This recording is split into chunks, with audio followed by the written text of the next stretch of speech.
Let's see.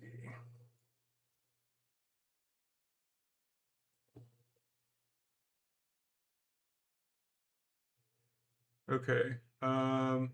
New drill. We are gonna start off pre-flop, or you want to show up right on the flop? Okay. You said 40 to 60?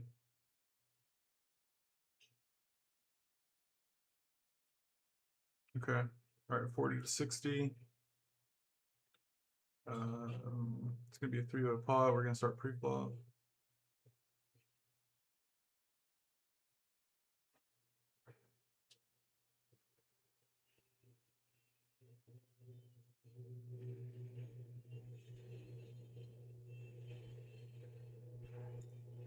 It's kind of lagging. Give me 1 second. Pre-flop, single raise pot.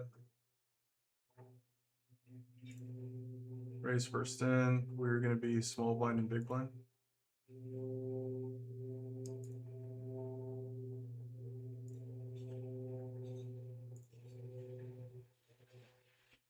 While you were using it?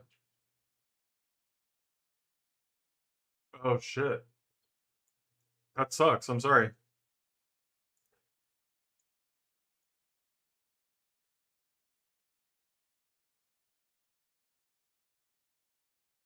Yeah.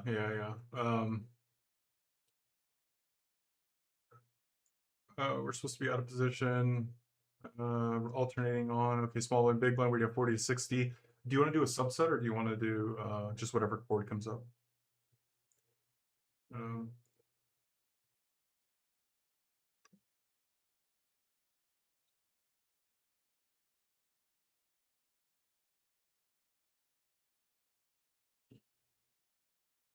yeah. I agree. Okay.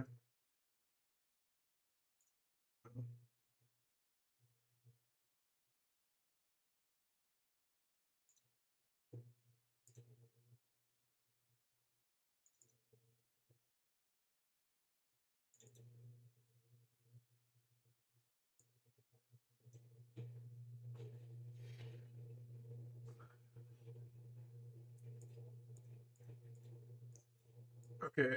Um, like these are all showing up, right? At least some frequency. Probably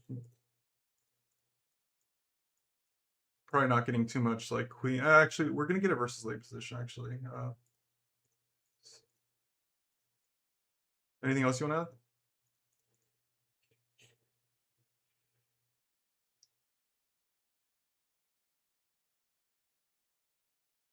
We 3-bet a little bit of these like king X versus late from the small, don't we? Like we're pretty polar in this spot. Okay. And anything else that we need to add? Do we use any of these gappers? I mean, they're not going to show up. They're not going to show up if they're not in there, right? So I can just maybe put some in there.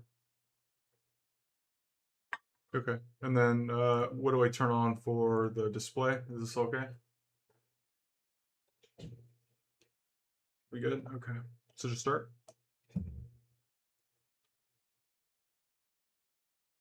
Okay, something's off. Let's what happened here?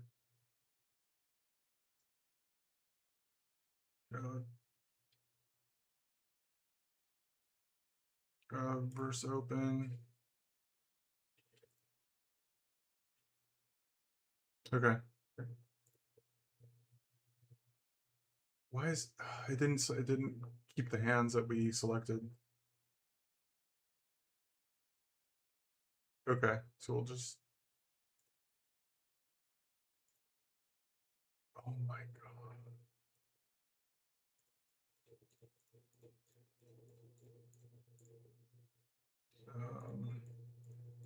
All some of these suited sevens, suited eights, suited nines. Some of these. Anything else?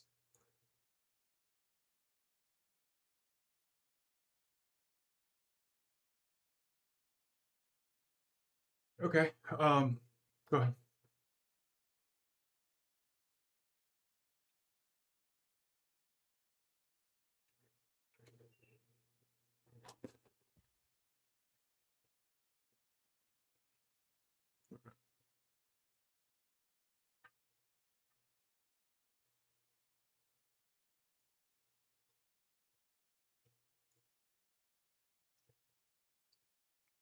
Um,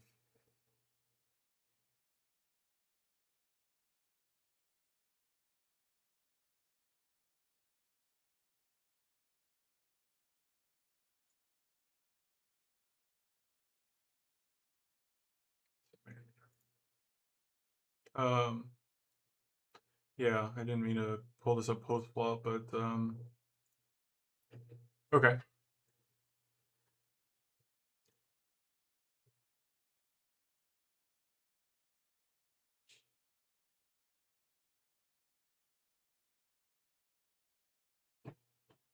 Okay. Is the spot mainly played as check and B50, or do you playing anything else? Is there any merits in like a small size?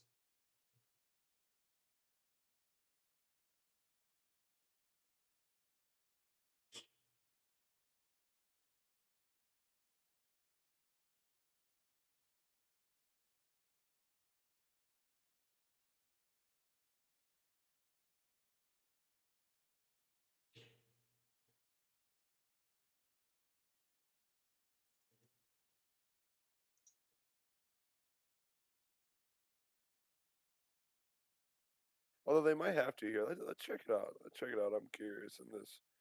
Okay, sorry, I was having an audio problem, so now it looks like it's reading you just fine. Okay, so what are we checking half pot, or are we pulling up the center? My Yeah, fault. pull up Sim. Let's Okay. see it. Don't we need to make a mistake first, or what do I click here? Study. No, you can just click right there. Yeah. All right. Yeah, of course. Something. Okay, it looks like your levels are good. All right. So just pure range bet on this board, huh? Wow. You know what I was thinking of? If we go like, and I'm not saying to do it, but if it's big blind versus um, button, right? We have this like really polar range and not some of this shit, then it looks a lot different. With us like checking a good chunk on this board. So let's see. So make it button open, big blind 3 bet. All right. Button open, big blind, 3 bet. Um. Call. Six of spades, 5 of hearts, 3 of diamonds. These low textures, um, I wasn't expecting range bet, but they're playing like 4 bet with all their under pairs. Or like deuces through fives. Yeah. Is that probably what it comes down to? Yeah, yeah. I don't think people probably like are. Okay, yeah, I think I agree. those just show up a lot more often. Okay, But yeah, I guess on this board we just you know what okay, so the board where I or just go to reports. Go to reports. Let's see the most check board. I guess it's more like Jack 10-9, 10-9-8, shit like that that just starts getting checked more often. I mean exactly what you just said. Yeah. Right, Jack 10-9, Jack 10-9, 10-9-8. Yep. It makes sense, right? It's like it just wrapped around right where they're. Like, go to our range real quick in their range. Just go to range versus range, and we'll see. Like, yeah, yeah, like this is so obvious when we see this, right? And it's like, well, yeah, all these like right in the middle boards, we're kind of fucked. Like, it's not like we don't have like really good hands. We still have like sets, but like he just has every like king queen off and queen jack off, and all this shit. So it makes a lot of sense. Um, on those Um, like middling boards to check. But I guess here we're just betting a fuck ton. I guess the next thing would like go B50 and see what their response actually is. I'm not okay. sure. Like at 60, they're never folding these backdoor flush draw hands. Let me ask you this. So if you're not aware of like the shape of your range, it'd be easy to just like overstab this, or like why do you think people might make a mistake of? Is it because if you 3 bet, most people just like, okay, well, I have to C bet. I got all these strong hands, but they forget about the weight of all this offsuit garbage, or how, do you Yeah, do you think in the terms of thing. shapes, or how do you view this? Yeah, in blocks of hands, Okay, right? Blocks of hands, because it's very easy just to do this. Like, oh, we got aces and kings, right? We're the pre-flop aggressor. We just bet everything, but it's just not the case, right, right? So range proportion, right? It's like how much of this like middle part does he have? And that's why on the lower board where it's fine, right? So yeah, right, he's got some sets, he has some overpairs, that's fine, but he just doesn't have any like basically any two pairs. He's not connected. So I think it boils down to like actually being aware of like what they're calling, what they're flatting, because people study this like cutoff versus big blind stuff a lot, right? And they should. It's what like you get, what you learn most. But like it's just so easy to misapply stuff and just go, I need to see bet everywhere. Um, yeah, Okay. there just needs to be some control with it. Okay. On did you want to follow through on the big blind or the small blind? Three B50, or which one did you want to go with? Oh yeah, yeah. So go B50 here. Okay, B50. So if we were deeper, we'd be checking some of these spots here, but because we're shallow and they're supposed to probably respond with some jams on the under pairs that you believe that they're not doing, we get to continue with a lot of our Yeah. hands. Okay. Yeah, so like you see here, I like all like a lot of these backdoor flush draws are folding, right? Besides like the best ones. So go up to 60 now. 60. So they're starting to call more. But watch, now go to small blind. Now small blind has some checks. Back to the small blind. They've been range before, they're not gonna be Right. range anymore. Yeah, Right? so we went from betting literally everything to checking 30 when we increased our stack from like 30 to 60. Yeah. And the big like not a huge part of that is, but like some of that is just uh button isn't like jamming these pocket pairs anymore. Right? Right. Like I they mean, just like, are have people really doing this for 60 three, big blinds? but Probably not. it's pretty uncommon. Pretty uncommon. You know, they just have like threes and fours and fives pure. But when we check too, there's like an element of hey, like look at our range that we're checking because we're gonna check some overpairs, kings and aces, right? Hmm. Queen some, jack some. Because once we check, we're still raising, just getting these in. We're checking, and then we're gonna raise like hands like jack nine, I think. Okay. So you want to explore B50 or B25? B25. Yeah, check raising your overpairs and then Is mainly calling those, but like mainly checking or mainly just betting those anyways, right? Like right. just a shit hand. Oh, here. Yeah, we're primarily Yeah, betting these hands. yeah, yeah. And then let me just pull up our worst hands that we would consider check raising. 9 sevens, 10 sevens, jack 7 clubs, king 7, king queen But I mean, off. those ones are like kind of make sense. It's the king queens that are like a little challenging. But go to the buds range real quick. I mean, how easy is it for this to get overdone right here? Yeah, I mean, I think it's very easy. Yeah, Like, you know, just like having queen 10, right? Queen jack, and just being like, I'm not gonna win. So like, they just stab, and so whenever like I think it's important on the sites where you can track. You know, when you see somebody having like a C bet of like 80%, like, and yeah, sure, it's not technically C betting, right? But it correlates. You know, it correlates. So if you see somebody with a really high C bet, it's probably worth checking a little more your top end sure. and just going for a check raise and stuff. Yeah. These are the type of people that would probably go full frequency with like queen 10, jack 10. Yeah, exactly, I would imagine, right? exactly. Yeah. Yep. Okay. Okay. You Anything go else? next round. No, you go next round. Okay. I'll just take Yeah. this one. Yep.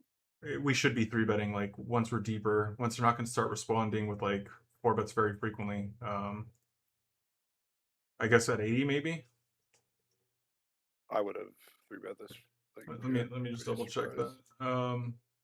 Maybe I guess because they're still responding with four bets with like ace king off, but I mean I think they're still going to do it at 80. But let me see.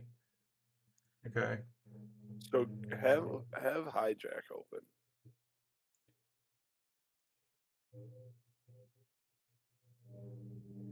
Yeah, it's just one like button range is so weak that we're just gonna try and keep in some of these shit hands. But at 80 we would just three bet this. Let's see. Um, yeah, it's like oh I went up too high. It's like are you flatting anything in the middle right here? It depends. It depends if not very often though, no. know. And if there's like a good player in the big blind, probably not even more. Okay, I want to just see the response. Okay, four betting us with like middling pairs, ace king off, and like ace two through ace four, and they're just jamming. They're not even clicking on us. Okay, so I guess we're supposed to be plotting that hand. Yeah, I mean, one thing to go back to that real quick. I want to. Here. So remember, I was saying like, I think there that I was struggling with, at least when I was talking with Breno about it, was like three betting from big blind. So have button open and then just see the response from big blind at 60, At not 80. 60. It's like 8-7 suited, shit like that. That I think is just so easy to like be autopiloting and just not hit, right? Like it is 15, 16%. This is a lot, you know? Yeah, This is a so lot. okay, so are these harder for you to find than hands over here? The offsuit side? Uh, no, it's just like, it's just one of those things that it's just so easy to look down at some of these like suited connected hands at this stack depth and just not even consider it when they're just pure, Right. you know? Um, Yeah. yeah, the offsuit shit is kind of hard to find at 60. You know, I'm definitely not doing that as much at 60 either. I'm more rolling like a 20 with that block of hands instead of like a 50. But yeah, just keep your eye out for this like 9-6 suited, 8-7 suited, right? Like 10-7 suited. These are very easy to miss. And they're Yeah. going to get more folds too by like a little bit as well. So, Yeah. I mean, I don't know if I'm underdoing the spot or if they're coming. I'm filling the frequency with a lot of like king queen off, ace jack off, king jack off, and not hitting. I'm definitely not hitting like this section, like right here. I'm definitely not hitting any of that. Or yeah. I don't want to play an inflated pot with like king six off and just like hands like this. So yeah, I'm definitely missing a lot of these hands. Yeah. We're just making it, you're making it like a little too easy for people Yeah, to open up, I you know, agree. and I agree. and that's where the work needs to come in on. Okay, so like three bet this now, Okay. have them call. Just getting people on calling that wide, and Yes. then doesn't False. matter. Yeah, yep, Do you want to look at our checking frequency? Oh, yeah, it's already set. It's already set to this right now. yeah. So, do you like it this way or the other way better? Seeing, Um, I like because you get all the. How do I change it to the other way? I don't maybe chart. Yeah, So, I mean, the reason that I prefer the other way is because you get a little bit more data from the snapshots. Like here, I can see, EVs, I can see some equity. It's whatever. I mean, if you prefer yeah. this way, let's just do it for now this way. Okay, yeah, yeah. I do to be Yeah, to be it's fine. honest. It just like gives me like I don't know. No, no, Maybe it's no, no. probably because like this is the way I've been doing it, but yeah, so it's the type of boards you would expect, right? Same type of boards. We're really polar, which means we got, bunch of shit up top, bunch of shit down low, and nothing in the middle. He Hmm. calls everything in the middle. So yeah, it's so like clear when you like think about it, but in game it's still kind of hard sometimes to like keep shit in check, you know? Yeah, like you were saying, I mean, especially when you're eight tabling and you know that you found the three bet, it's really difficult to have to make a quick decision and think, okay, I'm going to start off with a check. When Yep. you know that you have like some strong hands in your range. I'm guilty of this of like Yeah, overstabbing. like even like look, Ace King 4 is checking like 75%. You want to explore this one? Yeah, sure. Yeah, let's take a peek at it. And now like should we? I don't know. Like Yeah. probably we shouldn't check that much. We should probably ramp up our checking. Or our betting, I should say. Yeah, I mean, I've studied this spot a decent amount, at least this board texture, maybe not this exact stack and these exact positions, but how many of your hands want to go three streets? Like, not many. Like, sure, you've got like your ace queens and ace jacks and maybe ace 10, but Yeah. that's it. Like, you got queens in here, you got jacks in here, you got king queens in here, you got king jack in here. Yeah. So, we don't have enough value. Is that what it comes down to? Yeah, yeah, yes, correct. Yeah, like if you just look at like the equity in our hands, right? Like we don't like when we bet jacks, it doesn't accomplish anything. right? Jacks is like 47% equity, Okay. right? So like to bet that hand, we just fold out under pairs probably, at least some, right? Just get called by better. We're not really gonna, just we just have so many hands that just have nothing going on, are basically drawing dead. So whenever that's the case, we're just gonna have a lot of checks. That being said, go B50. Let's see what happens.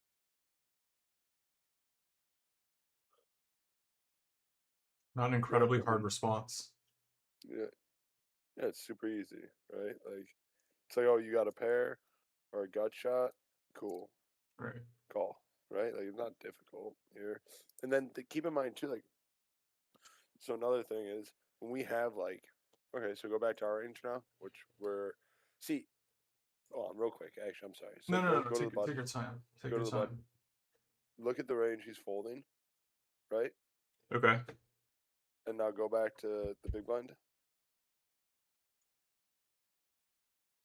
Look at the hands you want to check. Right? Uh, It's that same fucking range. 9-7, 9-8, 10-8, 10s, 9s, right? These are all hands that he folds. He folds this portion, this block right here. So it's like, yeah, we probably want to keep that in check a little bit to okay. some degree. Right. You know? So it's Yeah. kind of the way I'm looking at it. Granted, like it's still like call or it's still like bet some. It's just gonna be like with a backdoor flush draw, right? Like 9-7 backdoor flush draw, Yeah. 10-7. Yeah. For the couple people that joined us, I'm studying with my friend Jake. We've got some of his information right here. We're studying big blind and small blind three betting versus late position between 40 and 60 big blind. So feel free to use the chat box. We'll answer any questions that you guys might have. All right. Anything else, Jake? Nope, it's good. Okay. Back to the trainer. Okay, so instead of so I need to be plotting this, we're just gonna move on to the next hand. Yeah. Um now that I think about it, 60, I don't know that I would be three betting this hand. I know we set up a drill to three bet, but I'm thinking I probably would have done it a little bit deeper, but I got brainwashed here. I'd be Yeah. pure calling this hand, so I think I'm gonna skip this one. I think I actually think you're up.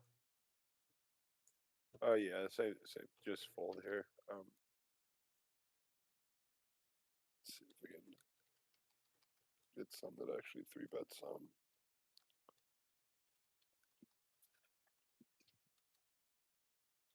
Sorry about that. Yeah, I mean it's just jams.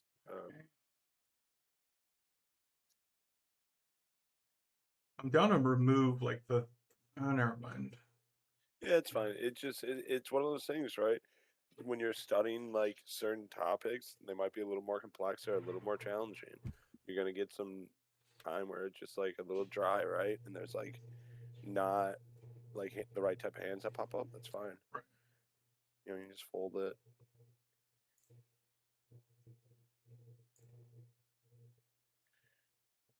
Yeah, so this like mixes for sure. So for the sake of what we're doing, let's just three bet.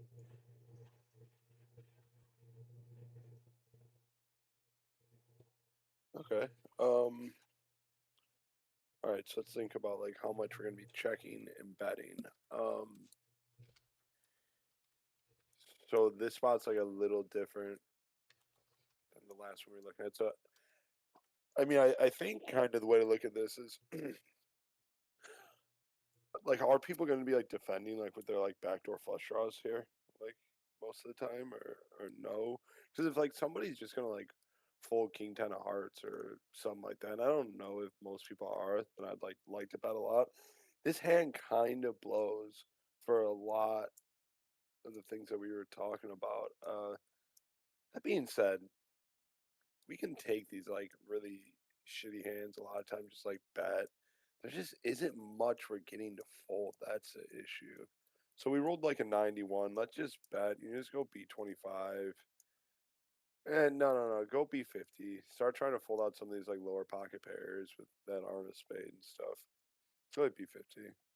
I wanted to push back on this one, Jake. I wanted to say, don't we need to be more selective? Like I know that we can use some diamond combos and some club combos, but I was just gonna say, don't we just check and fold this one? But I was wrong here. So So so the thing I believe is when it's queen 8-4, and we start having this like backdoor straight draw with the 7, that makes a big difference. But I think on queen 9-4, I think we start being a little more selective. That But makes. here we can just take like our worst ones, and still, because yeah, so we're still going to three bet like king 6 too. So take king 6, king 7, Yep. mix. It's going to check half the time too. No. And that's where like having a randomizer and like just kind of have to. Yeah, I mean it's so much easier in hindsight, but the rules usually from out of position, you want to usually have suits on board. When you don't, you need to be more selective. So when you have an overcard to the queen, when you have multiple, not multiple backdoor draws, but you've got this gut shot or running backdoor draws, and you can outdraw the queen on occasions. Makes sense. You can occasionally put some money in. Yeah, Oh, let's take a peek at this. all right, So I am let's do gonna it. assume. Hold on 1 second. I'll be right back. Yeah, yeah, take your time. Hey, if you are here, please use the chat box. It's encouraged. Ask Jake any questions you might have. This is how professionals study. So if you got a question for him, let me know. Okay, what do you want to explore here? Just our c-betting range? Yeah, yeah, yeah. Okay, so even here, it's just like, yeah, it's funny, and I guess that's where like big blind versus this might be more effective in the future to do late position versus big blind than late position versus small blind, right? Because the ranges are just like a lot different. So the C betting strategy ends up being a lot different. Let's so now go to so here we're basically betting range, yeah. So now I just since want you're to queen explore nine, this. I think it's gonna jump up like 15% more checking. Yeah, about that, right? Now it's like 22 Yeah. instead of 11. And it Um, make like it. There's a super simple reason why, right? And Button Flats is offsuit Broadway that has straight draws now, and the other one, he doesn't like. There's Jack 10. That's it, right from like the offsuit region. Where here it's King 10, King Jack, Jack 10, right? There's just more shit going on. So yeah, it makes sense. okay, and Makes sense. we're still c-betting this hand even on queen nine. I'm trying to Yeah. figure out like I'm just not finding this at all ever. I just want to see how they're going to respond to this. Targeting just like ace x. Um, Yeah, what it's doing is just targeting these backdoor flush draws, right? That's what it's doing. okay. And you're gonna see, so go B50, have him call, and put like a deuce of diamonds out, and then we keep following through now with like this king 7, right? No, no, Flush oh, draw. okay, of spades, yeah, Oh, jack that's a king 8, four. King four that's yeah, blocking. those are going in But there, yeah, but I mean queen five. If you showed up here, queen six diamonds, queen five yeah, diamonds. just to get Oh, those oh backdoor no, I'm flush draws sorry. as There's a well, pair up there. What am I doing here? yeah. But even like some of this like ace 10, I think it's not gonna want the ace of hearts here because it's gonna start trying to target like ace jack of hearts. That does like half the time. I'm kind of But surprised. Isn't it? yeah, but yeah, I you're mean, primarily right though. Like the combos that it uses, like at a full frequency, doesn't really include a heart. So yeah, your heuristic is probably good to generally not want the heart. You're trying to fold out the ace eight of hearts, ace seven hearts, ace five hearts, ace three hearts, and you don't really want it in your hand. I think that makes sense. yeah, yeah, exactly. Yep. Um, okay, did you want to change this to strictly like big blind versus late instead of switching back and forth? Because we're going from like Sure. linear ranges to like polar ranges, and to me, like I can't. It's hard for me to Yeah. study that way. Okay, so if Yep. Yeah. do you want to do big Yeah. blind? Yeah. Yeah. That's cool. Yeah. We got Okay, about 10 more minutes, but yeah, yeah. Let's just do big blind. Cool. But we should be good now, right? yep. I mean, this hand's And just a jam. oh, you're gonna want to probably put in like in the hands like king 3, king Oh, deuce. that's right. That's right. We have to change this now. We have to be Keep that other stuff in. okay. So, what hands are we gonna use? Like, Yeah. So just And then do you want to skip the value hands? Yeah, skip the value hands, but then make some of these like suited hands in there too. Okay. Which hands am I putting in there? Like do like the 10-8 block of hands. Like something like Not even, yeah, like those ones. Yep. And then Jack 8, Jack 9, 10 9, Jack 10, 10 9 suited 2, and then just 7 6 6 5, 7 6 6 5. and then put in like um. So we're against late position, Yeah, right? yeah, So yeah. 30 take to out 60. take out like the King 9, Queen 9 off, Queen 10 off. Just like those four right there are almost never going to be three betting. So These, King 9, Queen 9, Queen 10, King 10. And then yeah, take out, yep. And then just add in like Queen 5, Jack 5, Jack 4, right? Like those ones. Yep. okay. Yeah, sure, let's see what it looks like. Okay. So we are going to be three betting hands like this, right? Queen 8 offsuit. Uh not normally. When this gets to like cut off, we would. Hijack we would. This is probably in weaker range further down. So like the way I'd look at this is pure call this. Like what's our value range here? It's ace jack suited plus ace jack off. So like it's gonna be like queen 6, queen 5, queen 4, king 4, king 3, king deuce, and then like ace deuce through ace 7. Just roll like a 20, all those or something. Okay. Hopefully you can So it kind of doesn't even see go it that here. low. So let's see. So it's, I mean, so what's the rule here, Jake? Is it underneath the eights primarily is where you want to start? Yeah, so pop it up a little bit bigger. So Okay. the range I kind of described is going to be more That's not like what I wanted to 40. see. So again, this is why like I brought this up, right? Because I need work when I start getting a little deeper, for sure. So let's take a peek at this, then go down to like 40 and 30, because I think that's more where those types of hands come from. Okay. So Yes. here's 50. What do you want to see a little bit lower? Yeah, yeah, yeah. So go to 40. I mean, I take the same rule that you take. 'Cause I don't really use these down here. I come down a little bit lower, but let's look at 40. Yeah. So yeah, this is like what I thought it was gonna kind of look like. And whatever, like if you're a little off on these, it doesn't matter, right? Like if I just said we're gonna roll 20 with like queen 6, queen 5, queen 4, king 3 through king 6, and ace 2 through ace 7, Okay. and we roll 20. It's like the frequencies would have been there. It's fine Right. because we're never gonna get it perfect. It doesn't matter, and to get stressed out about, oh shit, Jack 8 off is in here 10%. I should have fucking had that. It's like you're not gonna get it perfect. Doesn't matter. It's Right. irrelevant, you know. Right. How about a look at 80 before we move on?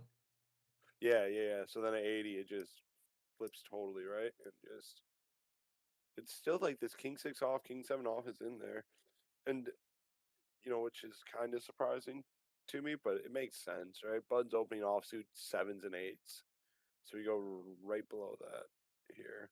Yeah, so I mean, like Jake just mentioned, the key is to try to hit frequencies. It's not about like being perfect. Oh, I should have, it should be three betting queen seven suited at 10% frequency. It's not really about that. It's kind of get the shape right, and then just try to get close to 60%. Um, no reason to like stress over it.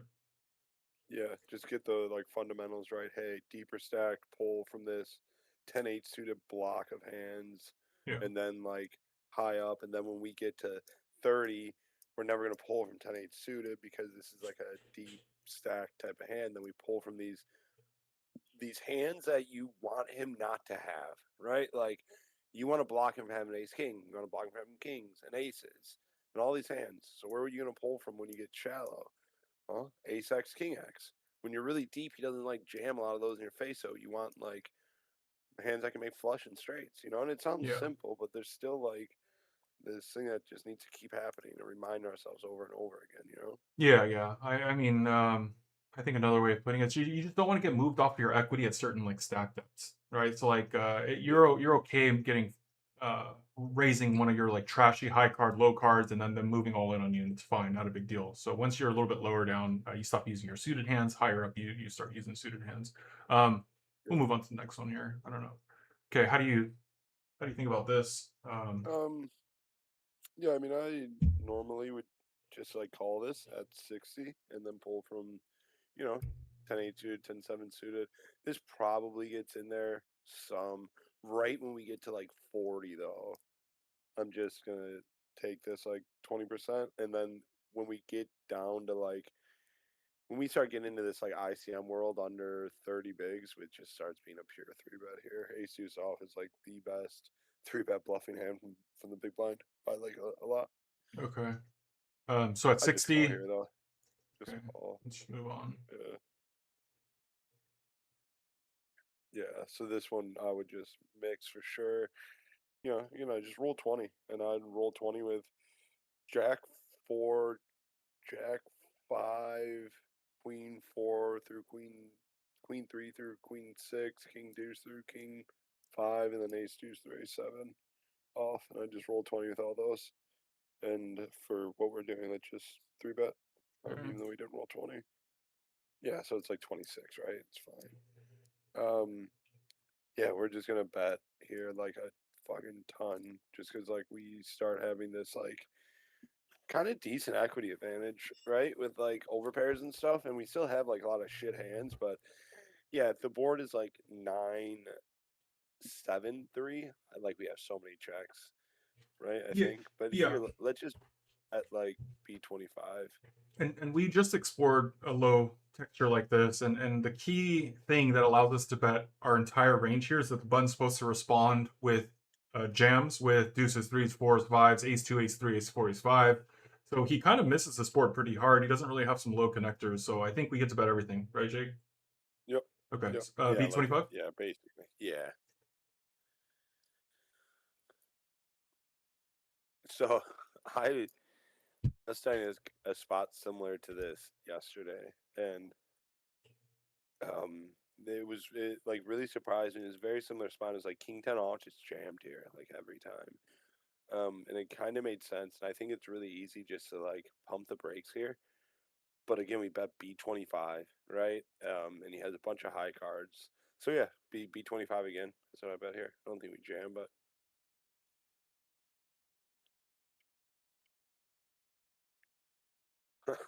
and now because of the fact that he still has like 9, 10, 7, 9s, 4, 5s, like yeah, we beat those, but what are you gonna do? Call it queen high? You know? Right. Absolutely not. So yeah, so I would jam here. It's not great. Like the spade isn't great. It's okay. It's not great. We like this hand might just give up, and then we would just take this like it'd be like queen 4 off with like the queen of diamonds. As long as not like the queen of hearts, I don't think is a good one here. Queen of spades, not really a good one, but I would still follow through here, I think. Yeah, I probably make a mistake on the turn where I don't use that small sizing that you did, and I would think that the three is a really good card, and I would probably end up like with the wrong sizing, maybe just bluffing a little bit too much on this turn. Yeah, So let's makes explore sense. that. Yeah, let's just see. I gotta go in a sec, but I'm No problem. No curious problem. about this river follow through. As far as like the suits being like that important. Okay, 1 second. Okay. Um, all right. On the flop, we start off with pretty much a range bet for 25% pot. Um, Continues with a huge chunk of his range. Yeah, this round, yeah, exactly. Backdoor draws, one spade hands. That's where like the queen of hearts isn't really that great. One thing though that is different here, I would have thought that we'd really start just like jamming most of our 8x here, right? Right Like, on the flop. yeah, yeah, I'm very surprised.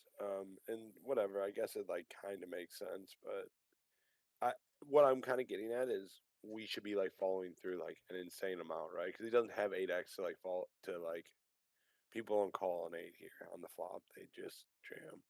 I Okay. think. Maybe I'm wrong. I don't know. Maybe it's Maybe that's just what I would do, you know. So, but whatever. Let's see what. So let's just go through real quick. So I gotta get going. Yeah, it's been an insane amount, and this is against somebody that still has like top pair in their range a ton. Now he jams all his eights, so for Okay. sure on turn, right? Versus V25. Yeah. Nope, still his calls. Okay, so people don't do that, but let's see on the river now. I know I'm rushing through it. I No, just you're gotta get fine. going, No, you're fine. You're honestly. fine. Don't worry. My wife is hitting me up, so don't worry. So, all right, so go to queen four off. Still just kind of like following through with like a lot. And again, yeah, you see these things aren't huge deals, but again, we're looking for like characteristics of like what hands are better and what hands are worse. And go back to queen four off again and just see. So like the spade hand's the worst. The the one heart hand's not great, right? Still like follow through because hey, he doesn't have a bunch of 8x now, Right. and we're basically is falling through anyways. So, um, but all right, I gotta get going, All right, man. Jake. Thanks for jumping on. Appreciate you. Yep, no problem. Have a good one. All right, talk Peace. soon. See ya. I am going to continue. If you stick around, please use the chat box. This is a brand new channel. I'm trying to show people what it's like to study with professionals, how professionals study. So um, there are no bad questions. So please use the chat box. Let me know if you want me to answer any questions. I can show you around the solver, and we'll go from there.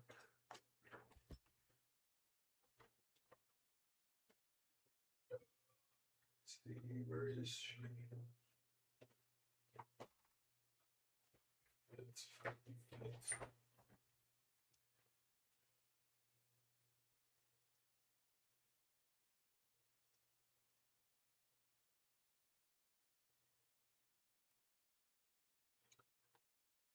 Hey, we are going to continue going over 3-bet pots out of the big blind.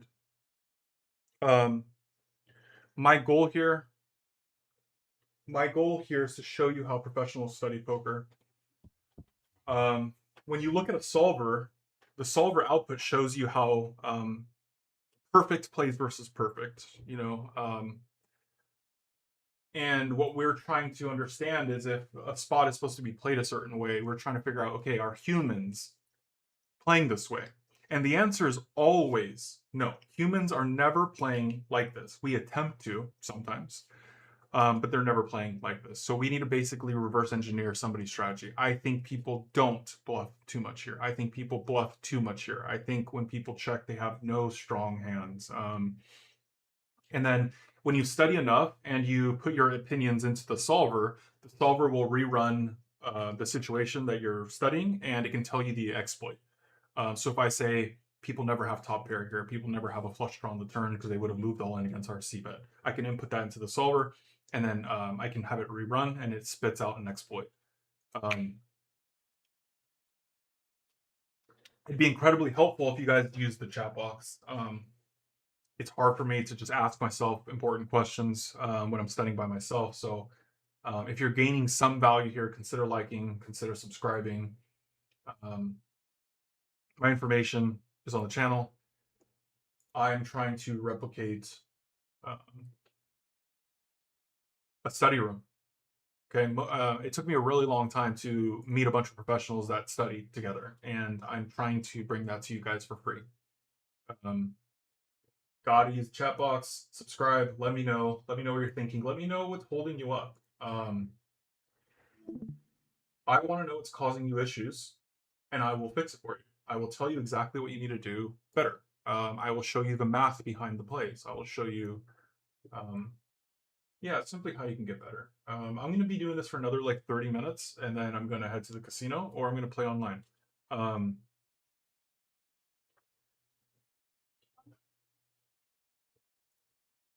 Uh,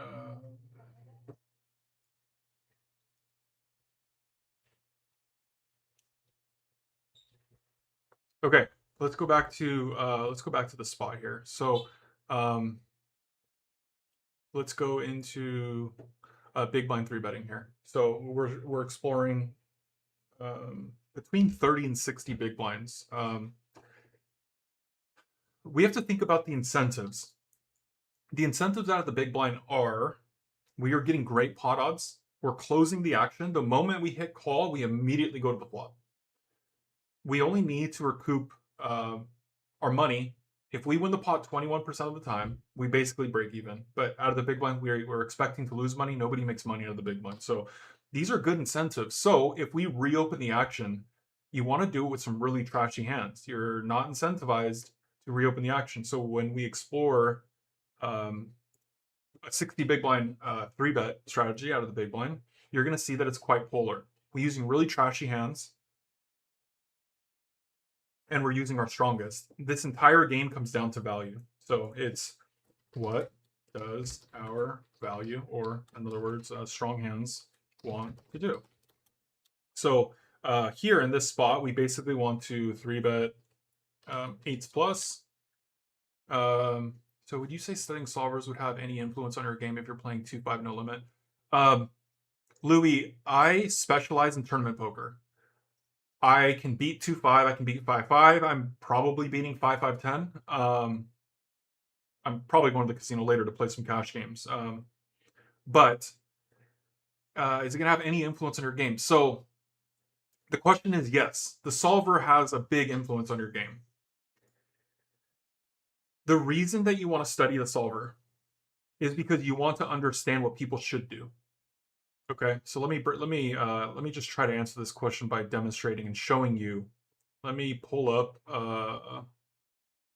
study. Let me pull up cash games on here. I don't have a subscription to cash games, but I think I can show you something. Cash classic. Let's call it 8 max. 100 big blinds. Okay, so we can look at some pre-flop ranges.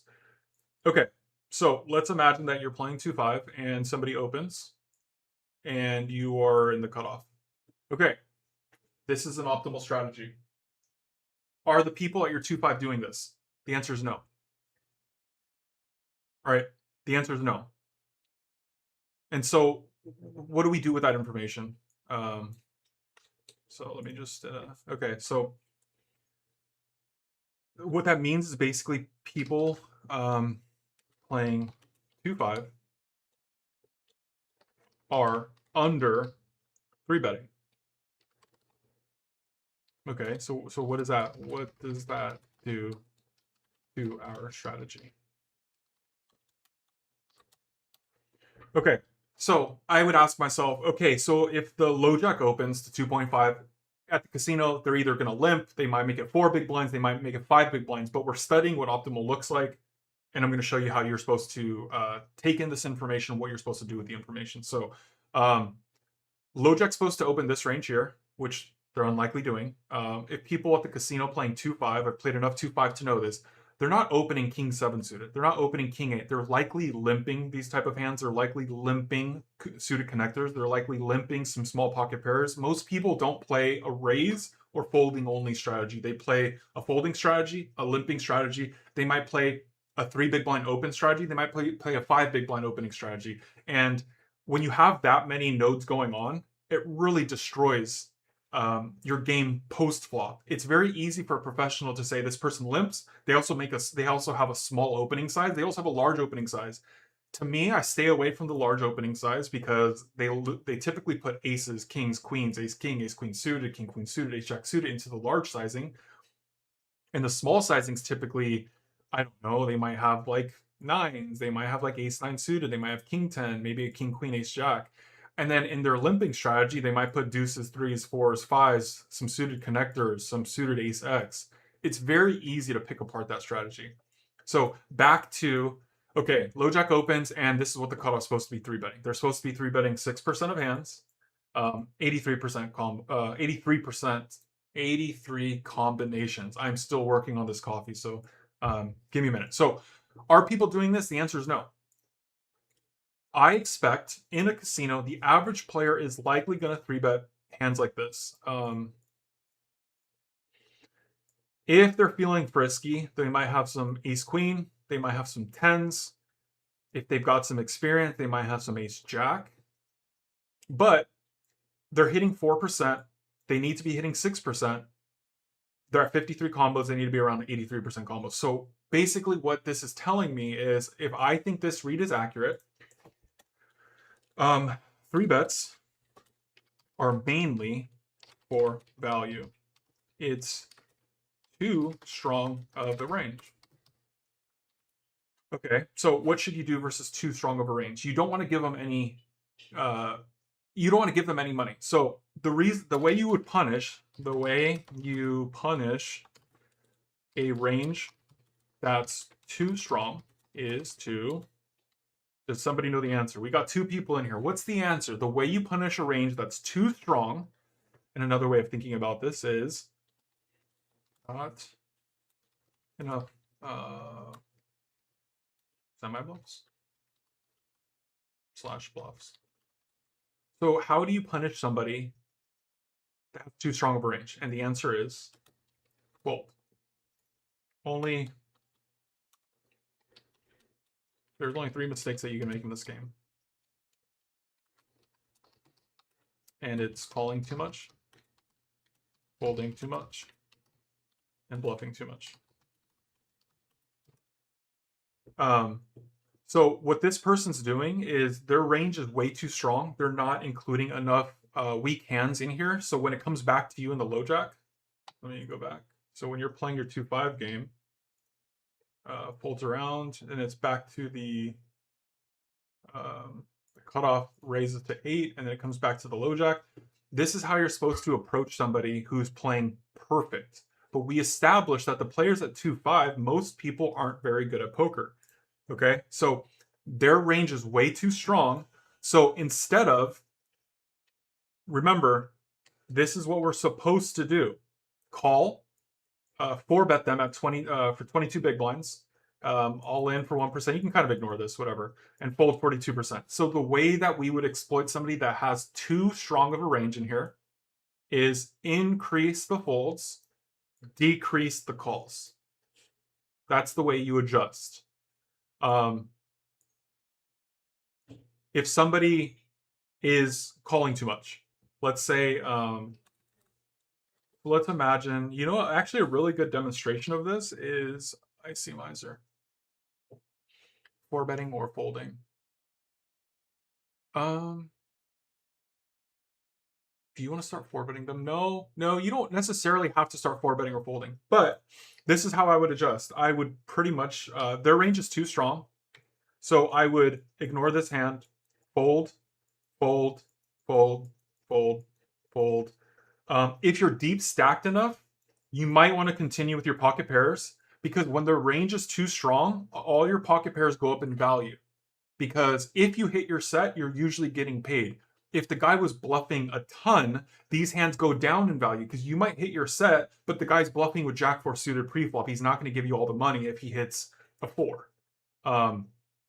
So a good way of figuring out how this game works is I'm going to demonstrate it right here with these. This is a pre-flop solver. So let me set this up, and then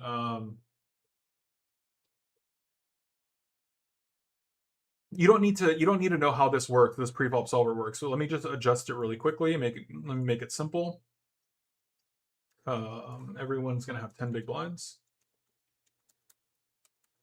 Okay, remember, I know I'm bouncing around. This is new to me, this live streaming stuff. Let me know how you found me. It would be really helpful. If you could subscribe, super helpful. My information is in the description. My YouTube channel's up there. I'm just trying to put some content out there. I'm trying to give it away for free. If people want coaching, I can coach. I'm gonna try doing group coaching. Most of my clients are cash game clients, even though I'm a tournament specialist. Okay, these are the only mistakes you can make in this game, right? Where is it? Okay, only 3 mistakes. You call too much, you fold too much, and you bluff too much. You can't value bet too much. You can't value bet too much. If you have a hand that's going to win more than 51% of the time, you can bet the hand. Okay, so let's demonstrate. Let me show you what perfect looks like. Let's imagine that you're in a tournament and everyone has 10 big blinds and it folds 2 in the small blind. Okay. This is the perfect optimal approach to playing the small blind if you're going to move all in or you're going to fold. Okay, so Let me change this around. We don't need, let me delete this. Let me know how you found me, please. That'd be super helpful. People are under,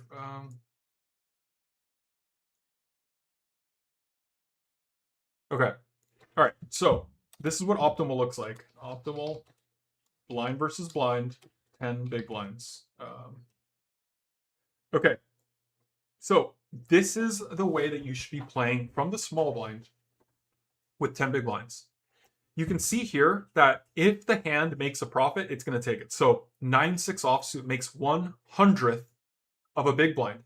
If you choose to fold 9-6 offsuit, you lose half a big blind, right? You put 50 out there. The blinds are 50 chips, 100 chips, and then you end up putting an ante out there as well. So you're actually losing 62 chips if you fold. If you move all in, you're making 1/10 of a big blind. Okay, cool. We understand what optimal looks like. It looks like 70.866 jamming range. 70%. 70 point, I can hardly see that. 86% all in from the small blind. So small blind should move all in with 70%. And then the big blind here should be calling with 51%. Okay, this is a perfect theoretical world. Okay, so now we understand what optimal looks like. Okay, please chime in if you've got any questions. If you need me to back up, it doesn't make sense, you got to let me know. This is game theory optimal. Okay, small blind shoves 71%, big blind calls 51%. I just popped on the feed because of the algorithm from watching poker content, but I'll give you a like. I would appreciate that, Louis. Okay, so we're trying to understand what game theory optimal looks like. And this is what it looks like, blind versus blind. At the very beginning of the tournament, you've got 10 bigs. Okay, 71% jamming, 51% calling. Now let's simulate these mistakes. Calling too much, folding too much, bluffing too much. Okay, so instead of big blind calling 51%, let's make him call, let's just choose a random number, 65%. So if somebody is calling too much, I'm going to click edit and I'm going to change this from 51 to 65%. Okay, the mistake that this player is making is he's calling too much. If somebody calls too much, you don't want to bluff. You don't want to bluff them. If they're not going to fold ace high, if they're not folding top pair, second pair, third pair, fourth pair, you reduce the bluffs. So we're going to click ICMIs and we're going to see what the new adjustment is. So against the player who calls 65, now we're moving all in with 58% of hands. Instead of 71%, we are now moving all in with, now we are all in 58%. This can be applied with pre-flop, this can be applied on the flop, this can be applied on the turn, this can be applied on the river. You look at a spot, once you've studied enough, you can start figuring these out. Okay, so how about let's simulate, how about folding too much? So now let's fold, let's go back to optimal. Excellent, well I appreciate that, anything helps. So like I said, I'm just getting started, and it means a lot that you're here. You're like one of the first couple of organic people to show up. So I hope I can provide you some value here. Let me make sure that this is unlocked. Edit. Okay. 70%. Big blind. Let's see. Oh, I need to unlock this one here. Okay. Okay. We're going back to optimal. Remember, 71, 51%. So now let's say somebody is folding, instead of folding 49%, which basically this means fold 49, let's have them folding. Okay, the optimal response is folding 49. Let's have this person fold 60%. So they're going to be folding by 11% more. So folding 60% versus 49, which is optimal. Okay, so now we're going to have the big blind fold 60%. 9% over folding. We're going to lock that and we're going to ICMIze. I should probably, if somebody's folding too much, how can we take advantage of somebody who folds too much? Think about it. You're at the casino and you just, every single time that you've added money to the pot, the guy just folds. The guy just folds. The guy's just folding. So if somebody keeps folding, how do you punish someone who folds? That's the question. How do you punish somebody who folds? This game is just rock, paper, scissors, right? It's just rock, paper, scissors. So now he's folding. What's happening here? I locked it to 60% folding. My response is 59. That's not accurate. What's happening here? Why is it doing this? Let's see. Let me just figure this out. Big blind folds 62% of their range. That's still not accurate. Oh, wait a minute. Okay, small blind moves all in. And the big blind. I'm getting confused. Let's see. Okay, back to optimal. Now the small blind wants to. Oh, I know what I did wrong. I was calling too much. So now we are going to go to 40% calling. We're going to go to 40% calling. Okay. How do you punish somebody who's folding too much? You got to bluff them. So instead of optimal 70%, remember, blind versus blind, 70% is the way you play this perfect theoretical world. Blind versus blind, where he's going to call you perfectly. What is it going to be now that the guy's folding by 9% too much? Now the response is move all in with every single hand.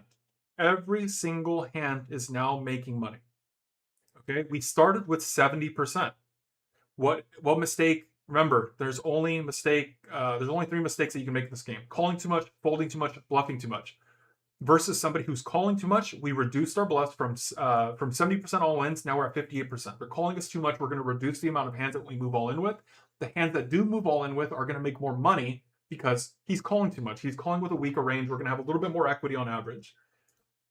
When somebody folds too much, now we're moving all in with everything because by the time the guy wakes up with a hand he wants to call, the rest of our hands have printed some money. Okay. How about somebody who bluffs too much? Hopefully you're following along here on this. Now we're going to go back to the small blind. We're going to unlock the big blind. Remember, optimal blind versus blind is 71% jams, 51% calls from the big blind. Now we're going to say that the small blind is drunk. He's got a gold Rolex. He's got a young woman that's hanging off the back of his chair. Infinite money. Doesn't care. He's going to rebuy back in. So what we're going to do now, we're going to say the guy's moving all in with just all the cards. So instead of calling 51%, if somebody's bluffing way too much, in this case they're kind of semi-bluffing, all these hands are going to have equity. Even if you move all in with deuce 4 and the guy calls you kings, you've got some equity. Okay? So how should we respond if somebody's calling too much? Is 51% optimal? No, it's not optimal. We need to take advantage of somebody's moving all in with too weak of a range. We've got to call with more hands now. So we'll just run this experiment one more time. And now we're calling with 73. So we've expanded our range by 22%. We've got to call with more hands to take advantage of too weak of a range that's going after the pot. So that's it. Those are the three mistakes, okay? And the same can be applied post-flop. It can be applied on the flop. It can be applied on the turn. Maybe I can come up with a good example. So I can show you. Does anybody want a tour of GTO Wizard? Tell me what you want me to cover. I just need to go to the restroom really quickly. I'll be right back. Hopefully stick around.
Be more exploitative poker since you're calibrating the solver to someone who is. Yes, that is absolutely correct.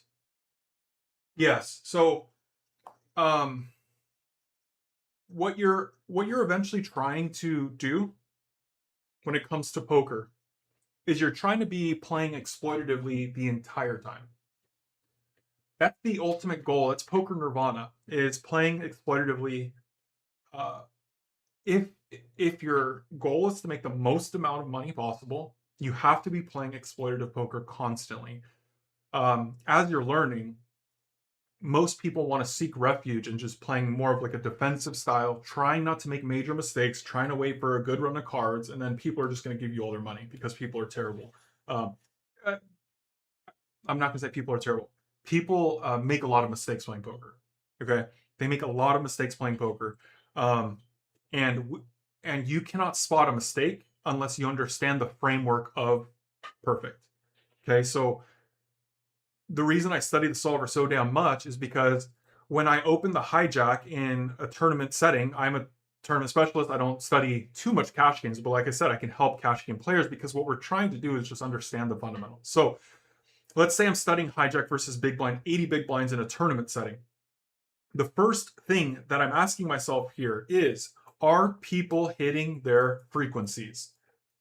Okay, that's the question. Are people hitting 9% three bets or 123 combos? Okay, I look at this three betting range and I say no. I don't think out of the big blinds people are usually taking these connectors. No, no, no. I don't believe this is happening. No. No, no, no, no, no, no, no. Okay. What next? So they're not doing this. Okay. So what are they doing? They might be playing a little bit higher up. They might be using ace jack. They might be using king queen. They might be using ace queen. But I think that they're under three betting. So I believe instead of 9%, I think this number is lower. Let's just call it 5%. Okay. Ignore these for now. Don't care. Don't care. Okay. So if they're under three betting, I can head over here and I can start expanding my range. This applies to cash games too. Okay. I can start expanding my range. And the reason for that is because I'm not going to get moved off of my hand. I'm not going to get moved off of my equity as frequently because the big blind's incorrectly not three betting enough. Right. So even if the cutoff plays perfect, I don't think the cutoff is finding 9%. I think they're underdoing it. I go back to the button. Do I think the button's hitting this? No. I think they're slightly underdoing it. Small blind, once again, I think that they're all underdoing this. So when you go back to your range, I would probably want to add ace 8 offsuit, queen 7 suited, full frequency, queen 6, 8 6, and 6 5. That's my only adjustment. That's all I'm going to do. These hands are going to make a little bit more money. So instead of these hands making whatever this says here, let me change this here. Instead of, king 4 suited making 0, it's going to make a little bit of money. Let me work on this coffee, Louis. So are you going to go to the casino today? Friday's the best night to be playing cash games.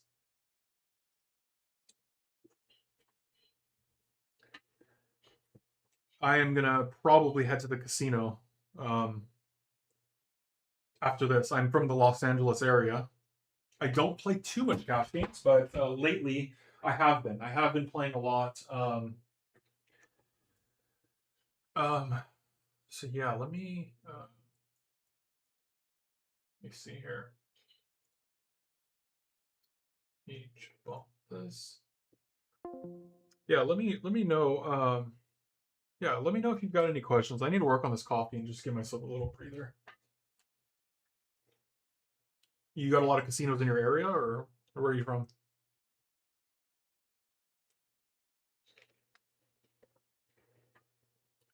Let me pull up some maybe some deeper c-betting strategies.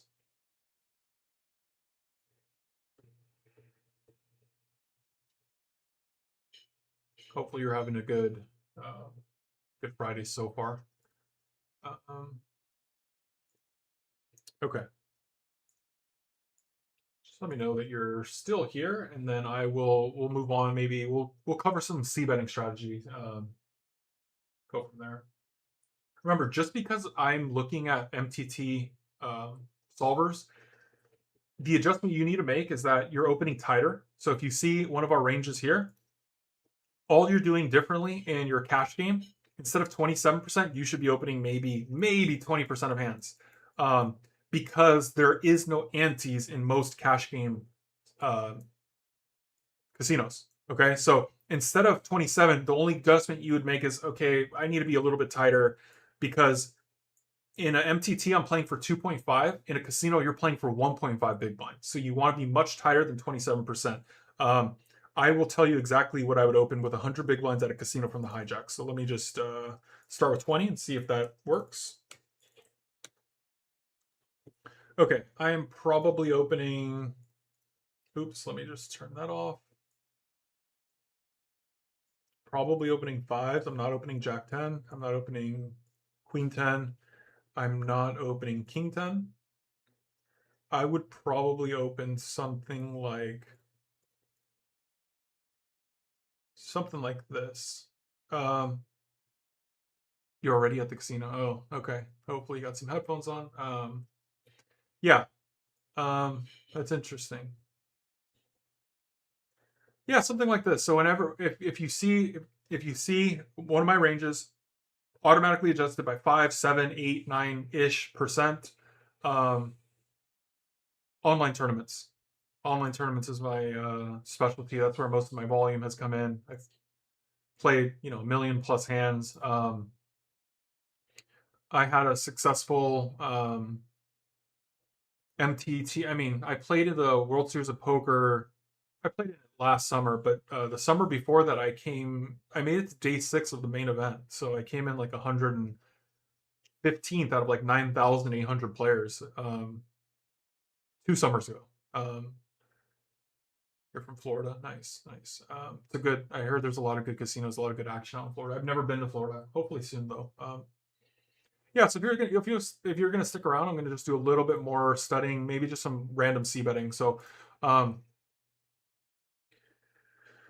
let's look at a spot where you should consider sizing up. Let's see. These are all pot betting strategies on some high textures.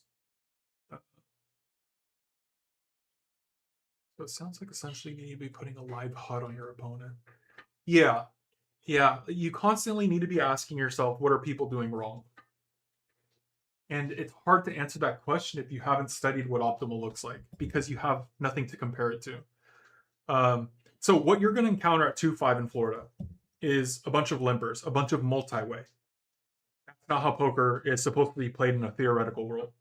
You either have a hand that's strong enough to raise or you don't. So the right way of playing in a theoretical world, especially in a high rake environment, is just to open yourself. So the moment you see somebody limping, you should probably be isolating them. They're basically telling you, hey, Louis, I don't have aces, I don't have kings, I don't have queens, I don't have ace king, I don't have ace jack, I don't have, pocket tens. What I am telling you that I have is what they're telling you that they have is not a top tier hand. Okay, so they're just telling you, hey, all I have in my range here is going to be like deuces through eights. I'm going to have these connectors here, and I'm going to have some suited eights, some suited nines, maybe the weakest broadways, and some of these ace-x, and maybe some like king jack, maybe some ace 10, maybe hands like this. It's not that hard to play against somebody that has this type of a range. So the way, if you've already memorized your opening ranges, which is probably something that you need to work on if you don't understand your raise first in opening ranges in cash games. What you would do is if somebody was limping in front of me, and let's just say that they limped from the cutoff. I can't even demonstrate that here because there's no limps, but I would basically just take whatever my button opening ranges and I would subtract 10% from it, and then I would isolate them. So they limp in for $5. I would make it 25 to 30 with less than my opening range. So if my opening range is 55% and somebody limped the cutoff, this is what I do in a tournament. So let's just say I go play a tournament right now, somebody limped the cutoff. My opening range is 55%, but they've already showed interest in the hand, but they already told me they don't have a top tier hand. They don't have aces. They don't have kings. Sure, does somebody limp re-raise occasionally with pocket kings and pocket jacks and ace king? Fine. 95% of the time, they're not limping with the intentions of trapping you. So don't worry about the 5%. If they trap you occasionally, who cares? So instead of 55%, I'm likely playing like 40. Let's click 40. What am I going to isolate? This is still too wide. So I wouldn't isolate, I would probably isolate something like, I would stop around king 10 offsuit, queen jack offsuit. I might over limp these pocket pairs, but I would probably play something like, it's a lot less than 55%, I'll tell you that. I'm trying to truly give you exactly what I would isolate them with. Maybe something like this. So cutoff limps in front of me. Now it's my button. Instead of playing 55% of my hands, I'm down to 22%. Isolate all these to 5 big blinds. C-bet a lot if you go heads up with them. That's how I would approach live players. They're already demonstrating, they're already telling you what kind of hands they have. Punish them for it. You know, make the pot bigger and C-bet them a lot. You don't need to bet too big. I'm probably betting like 90% of boards if somebody limp and then calls. The worst type of boards, though, are going to be really low boards and connected boards because that kind of hits their limping range. So remember, I think that somebody has, this is what I put somebody on when they limp and they call. They're going to have hands like this. They might have hands like this, maybe some hands like this, maybe some hands like this. When a board comes like, 8, 7, 6, it hits them kind of hard. 7, 5, 4, it hits them pretty hard. But anything other than really low, remember when it hits really low, their connectors hit hard. There's some low suited aces hit hard, and their pocket pairs hit some sets every once in a while. So that's how I adjust the live. Live is quite simple as long as you're patient and you're tight. You have to be tighter than the table. You want to enter the pot with an equity advantage. Okay. A couple things from Alex Fitzgerald. These are the things that you want to line up when you're playing poker. Okay. He calls it P, B, S, H. If you line these up consistently, and there's no specific order to this, okay? If you line these up consistently, you'll do really well, okay? So position, okay? Position's extremely important. You make very good decisions when your opponent has to reveal some information first. Would you rather be the blackjack dealer or would you rather be the player? The player can hit and bust, and you can just win with a terrible starting hand as the blackjack dealer, right? Position's everything. The guy checks you on the flop, you check back. The guy checks you on the turn. I'm going to start bluffing with all the hands that can't win a showdown. Like most people can't defend that range well enough. B means bigger pots. Remember, this is not mine. Most of the things that I know aren't from me. They're from people that are better than me, that have played longer than me, that have coached me. Alex Fitzgerald. He's a tournament specialist and he's an author. He's got some great books. So, what am I doing writing? Alex Fitzgerald. Okay. Bigger pots. What does that mean? Raising party. Okay. You are the one that opened. You are the one that isolated. So, raising party. So I'll just put opener. Isolator, 3-better, whatever it means. And why is that important? Because you are the uncapped player. And when I say uncapped means that there is no ceiling to your range strength, right? Somebody limps in front of you and you make it 5 big blinds. It doesn't matter if you have 5-4 suited, if you got 8-6 suited, king, queen offsuit, you credibly can have aces, you credibly can have kings, you credibly can have queens. So it means that the chips have to flow to you a little bit more frequently because of the presence of stronger hands in your range. Everyone, welcome. Welcome you for joining us. Please let me know where you found me. If you're enjoying this content, if I'm providing you some value, consider liking, consider subscribing. I go live and I try to teach people how professionals play poker, how professionals study. So, use the chat box. I'm here for you. Think of this as group coaching. Think of this as free coaching. Okay. I offer one-on-one coaching. I offer group coaching, but that's not what this is about. I'm just trying to provide some value. I'm brand new to YouTube. I'm trying to put some content out there. So if you're enjoying this, you know what to do. So bigger pots. So you're the raising party. Which means you are the opener. You are the isolator. Isolation means that somebody limped and you just made it 4 big blinds. Somebody limps the small blind, you make it 4 big blinds. The 3-better, somebody has opened in front of you and you re-raise. The 3-better is So you want to be the raising party because you're uncapped. it gives you the initiative. What else? Uncapped player initiative, and it gives you the equity advantage on most boards. Advantage on most boards. And I spelled initiative incorrectly. I don't even see it up there. We'll just leave initiative. Initiative. Okay, we're gonna move on because this isn't a spelling bee. You got it, Louis. That's what I'm here for. I'm here to provide some value, I hope. Superior.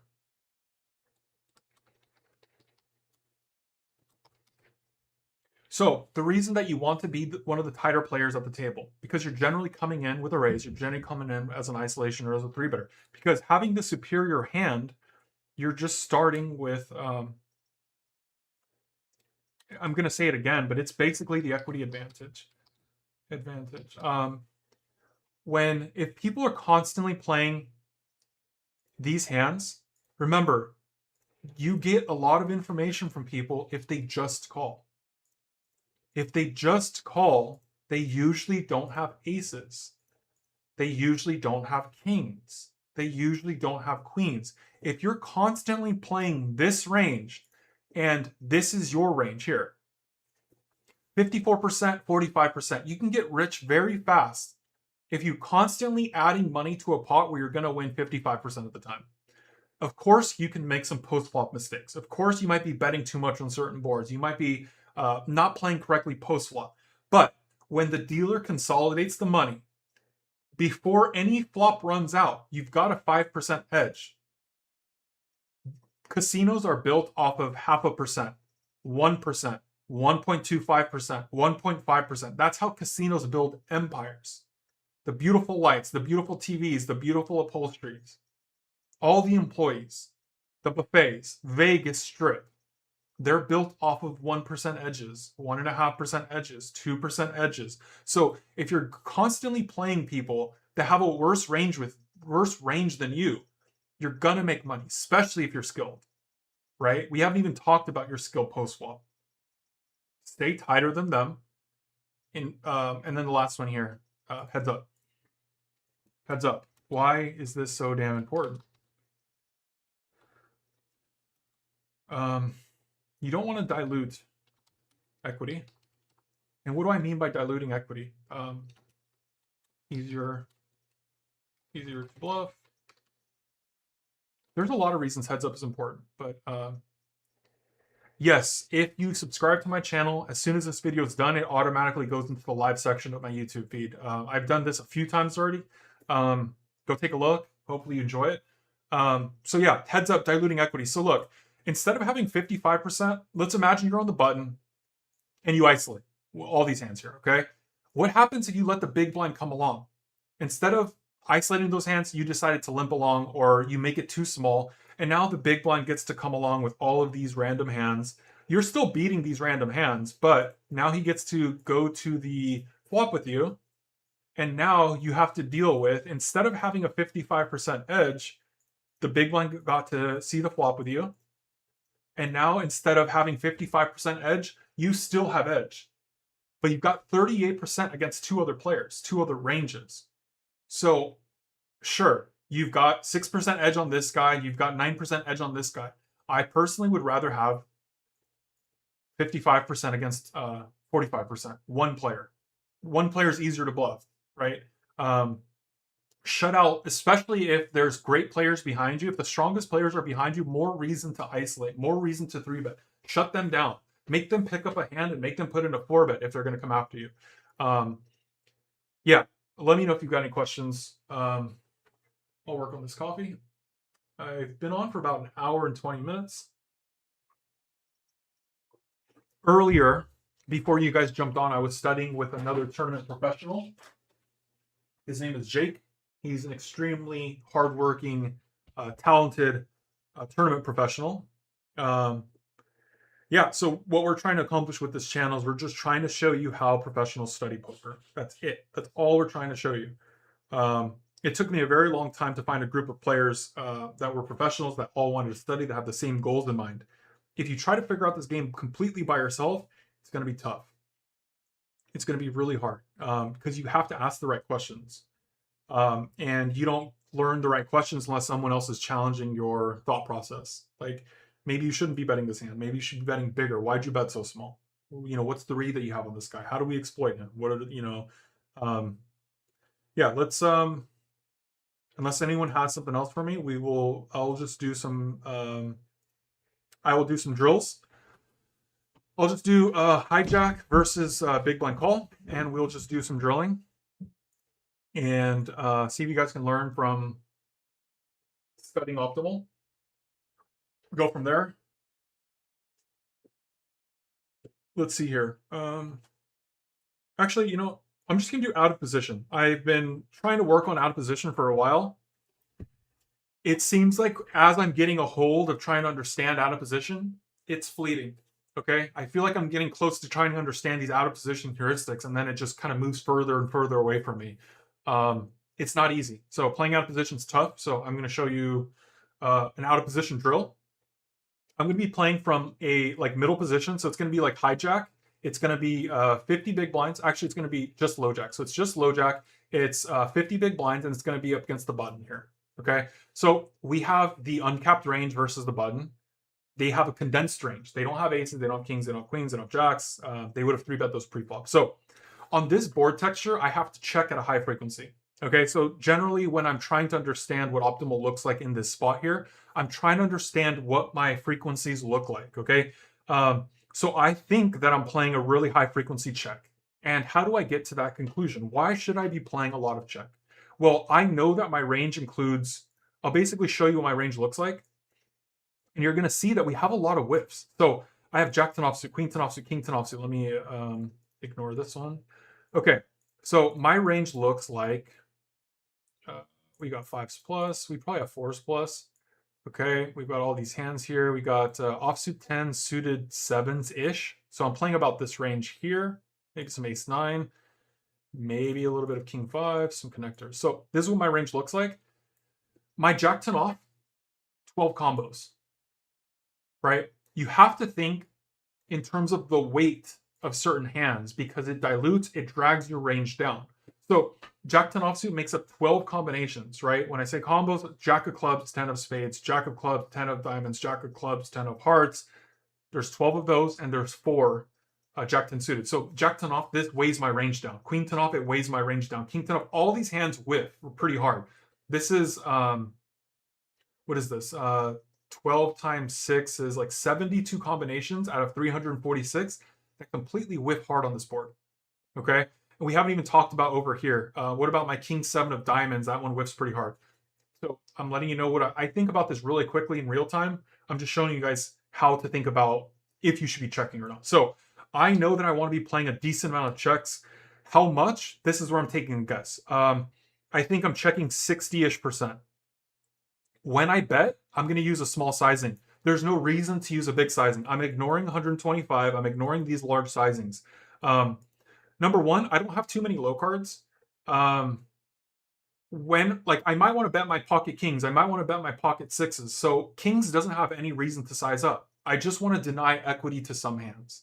I don't want a 6-7 of diamonds just to easily get to realize turn for free. So I'm playing a check 60%, and then I might be betting with my range, you know, somewhere around 40%, maybe 30% or so. With this exact hand, if I bet, what am I trying to fold out?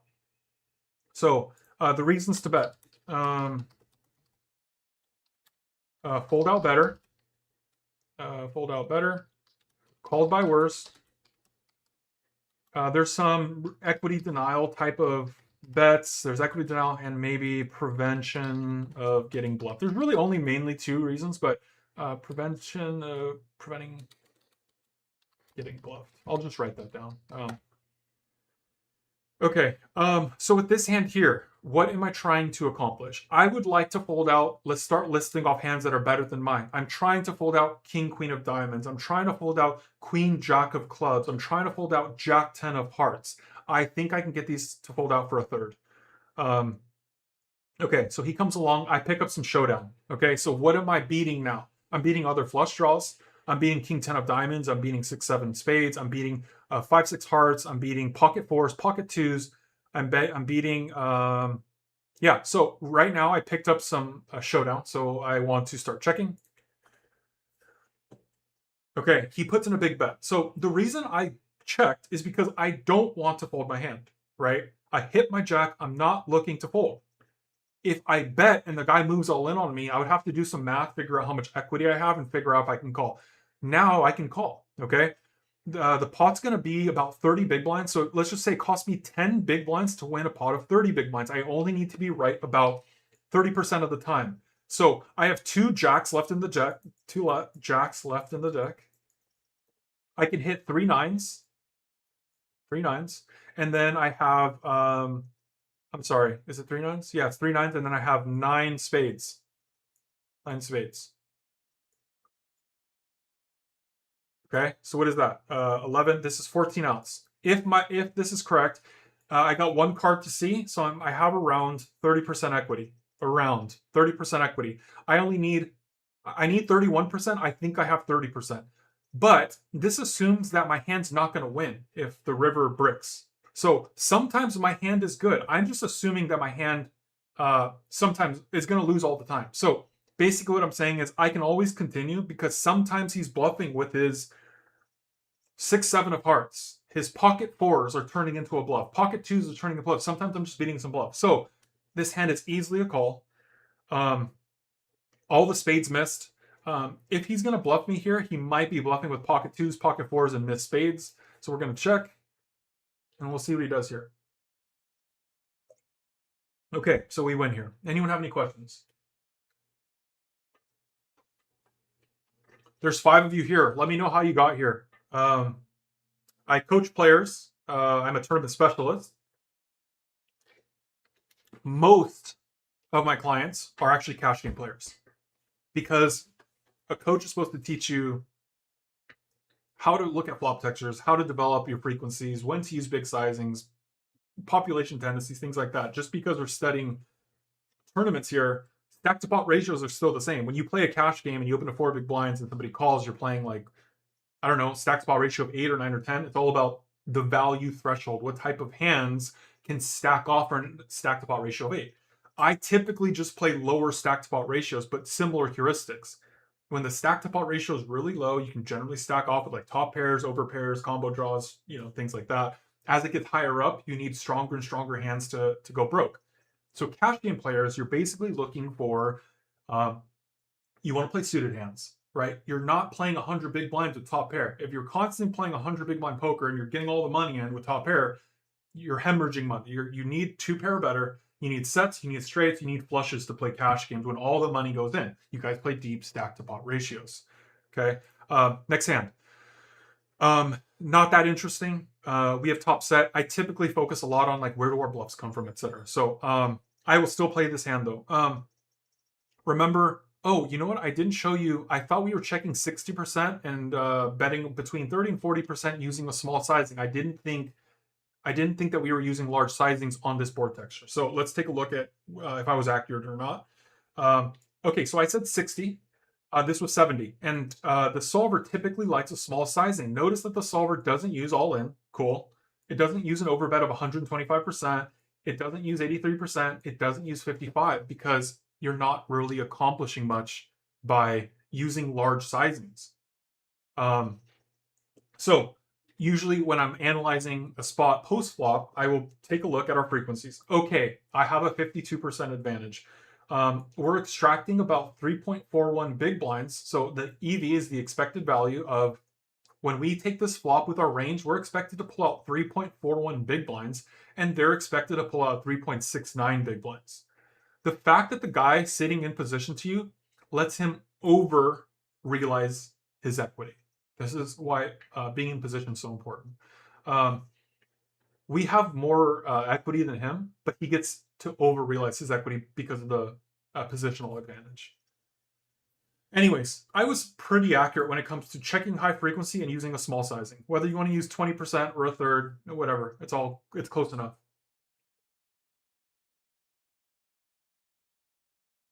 When you're out of position, you want to be extremely selective when you add money to the pot.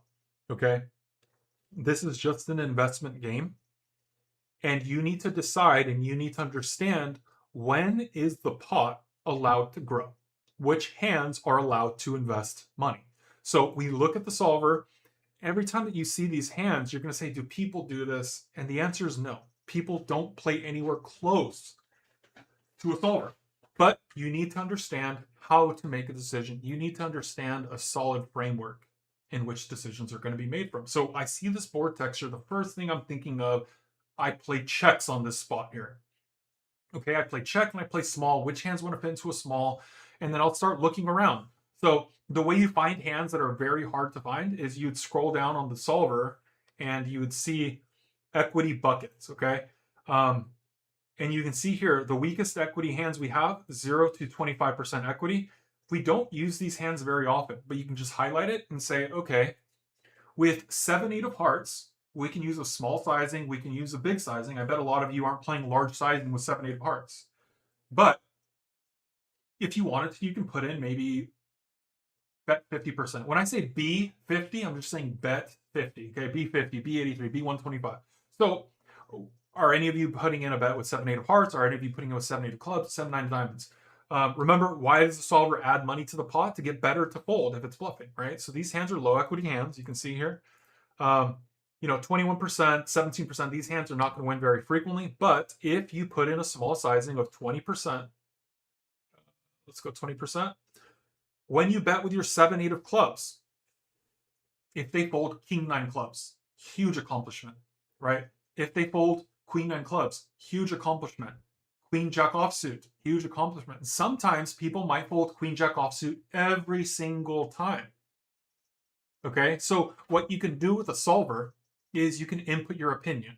Okay, so what if we say, I don't think anyone's going to stick around with the queen jack offsuit, even if they have a spade in their hand, right?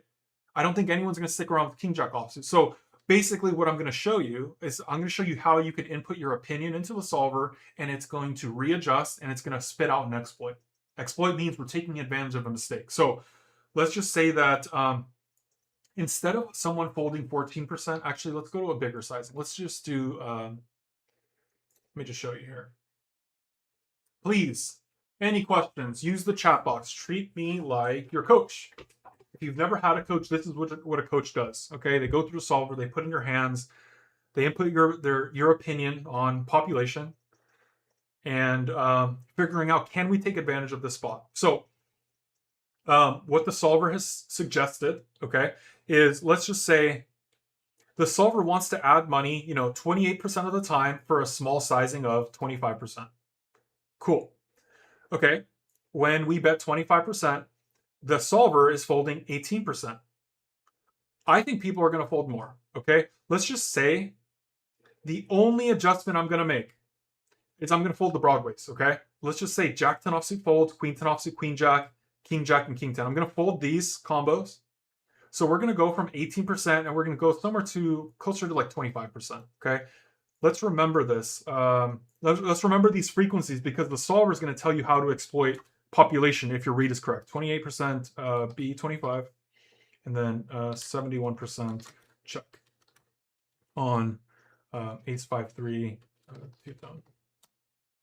Okay, so 28% B25, 71%, and we are going to input our opinion, called node locking. Okay, so all we're going to do is we're going to say, you know what, I think king jack offsuit folds every time. Every single time. That's not absurd. That's not crazy. Okay, we're going to do that. King 10 offsuit, full frequency, queen jack offsuit, jack 10 offsuit, and I'm also going to fold out some backdoor hard draws. Okay, so they're supposed to stick around with, let's see, 9-7, that's a flush draw. That's a flush draw. Those are flush draws. Okay, like king 6 of hearts, I'm going to just fold. I'm going to fold king 6 of hearts, king 6 of clubs. Same thing with king 7. I'm just going to say they're folding out their hearts. Okay, this is not completely crazy. And it's just demonstrative purposes. Okay, what happens if the people at your casino fold the king 10 of hearts and the king 10 of clubs? Okay, we'll do the same for queen jack of hearts. That's fine, not a huge deal. They're calling with their ace 10s. Look, we're going to have them call you with king jack of hearts. Okay. They're going to call you with sevens. Remember, it's a small bet, okay? So all we've done here is we went from, I forgot their folding frequency, but all we're going to do now is we went from, does anyone remember their folding frequency? Because I changed it to 32.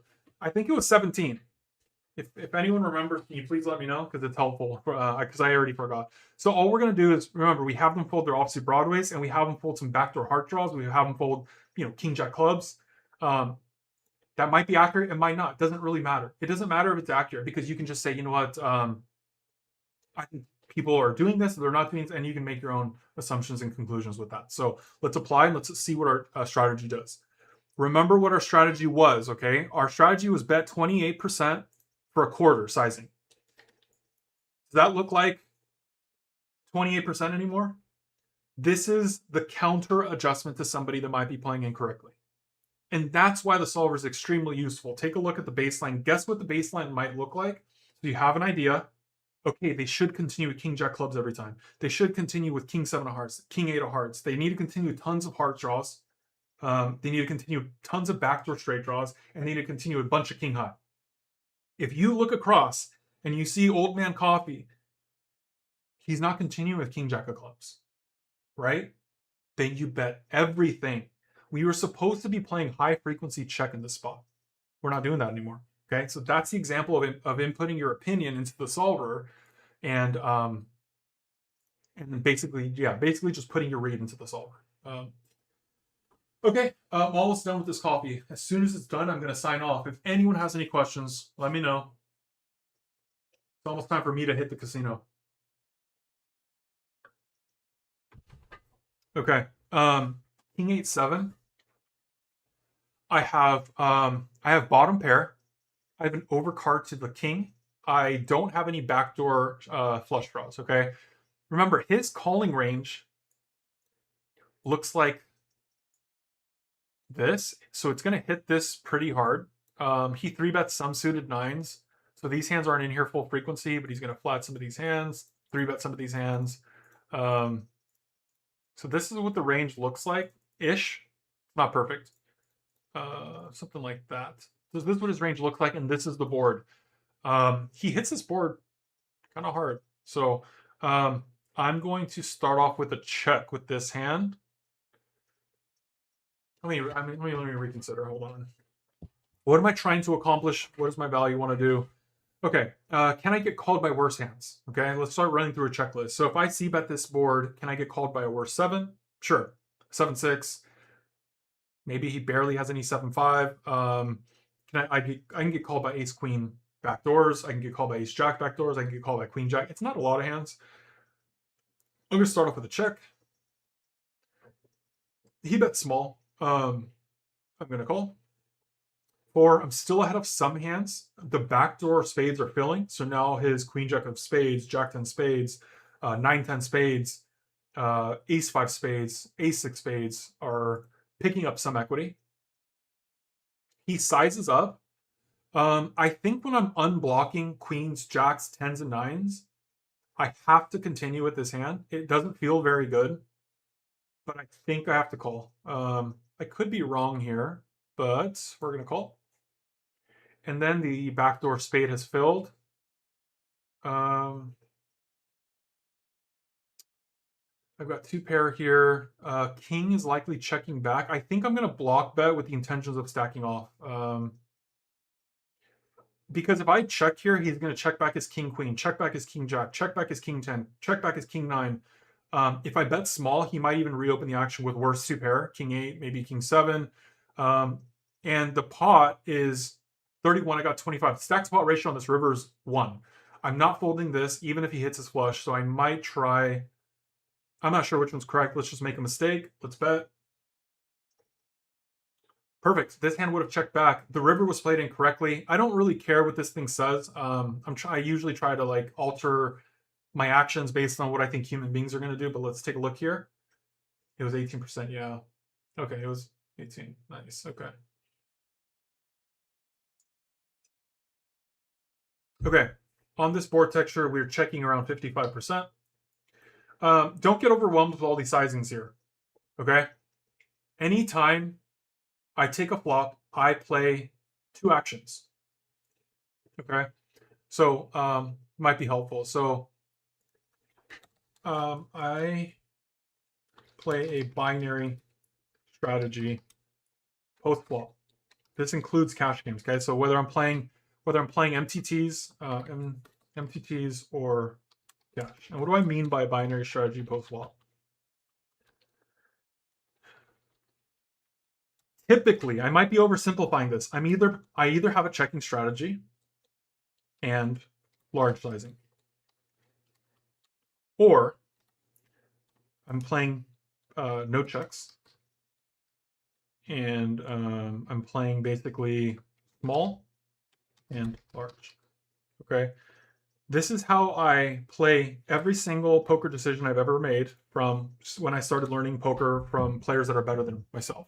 Okay, so I either have a checking range and I'm playing large, or I don't have a checking range and I'm betting every single hand in my range, either for a small size or a large size. So hopefully I can demonstrate that here, but usually you will see that the solver typically agrees with this advice. Okay, so okay, when you see a strategy that has at least 25+% checking, you cannot ignore it. You should typically play a checking strategy. Okay, so I'm playing check. Now I'm playing check or large. Okay, MTTs, I'm probably playing check and maybe around 55. I'm ignoring 20%. I'm ignoring 33%. All these hands that I would play for small, I would typically just shift it over here and I would probably drop my sizing. Okay, because you're trying to effectively digs what's up. How are you? Let me know how you found me. It looks like you found me from Twitch, and I'm completely new to Twitch. So let me know how you are and what you play. If you play live, if you play online. So I'm approaching this spot as check and probably B50. Okay. That's how I would approach this spot here. Because we're using such a small sizing at a decent amount, 24%, this typically means that your frequency of your sizing needs to come down. Okay. Yeah, so that's how I would approach the spot, check and B50.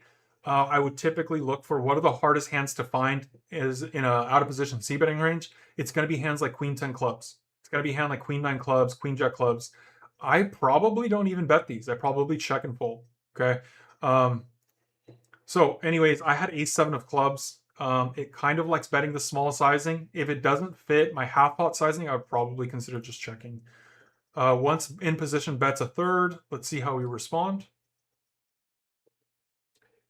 A7 respond is a check call. I try to look at what are the hardest check raises to find. So when we check here, it wants to check raise at 15, about 16% check raises. I'm only playing one size, okay? I'm playing check call or I'm playing check raise. So I would probably go and simplify this. I'm not playing any 12 big blind sizing, 9 big blind sizing, and 6. I would just average all of these out, and most of the weight is in the 6 big blind sizing. So I'm probably going to go to 7 big blinds. That's it.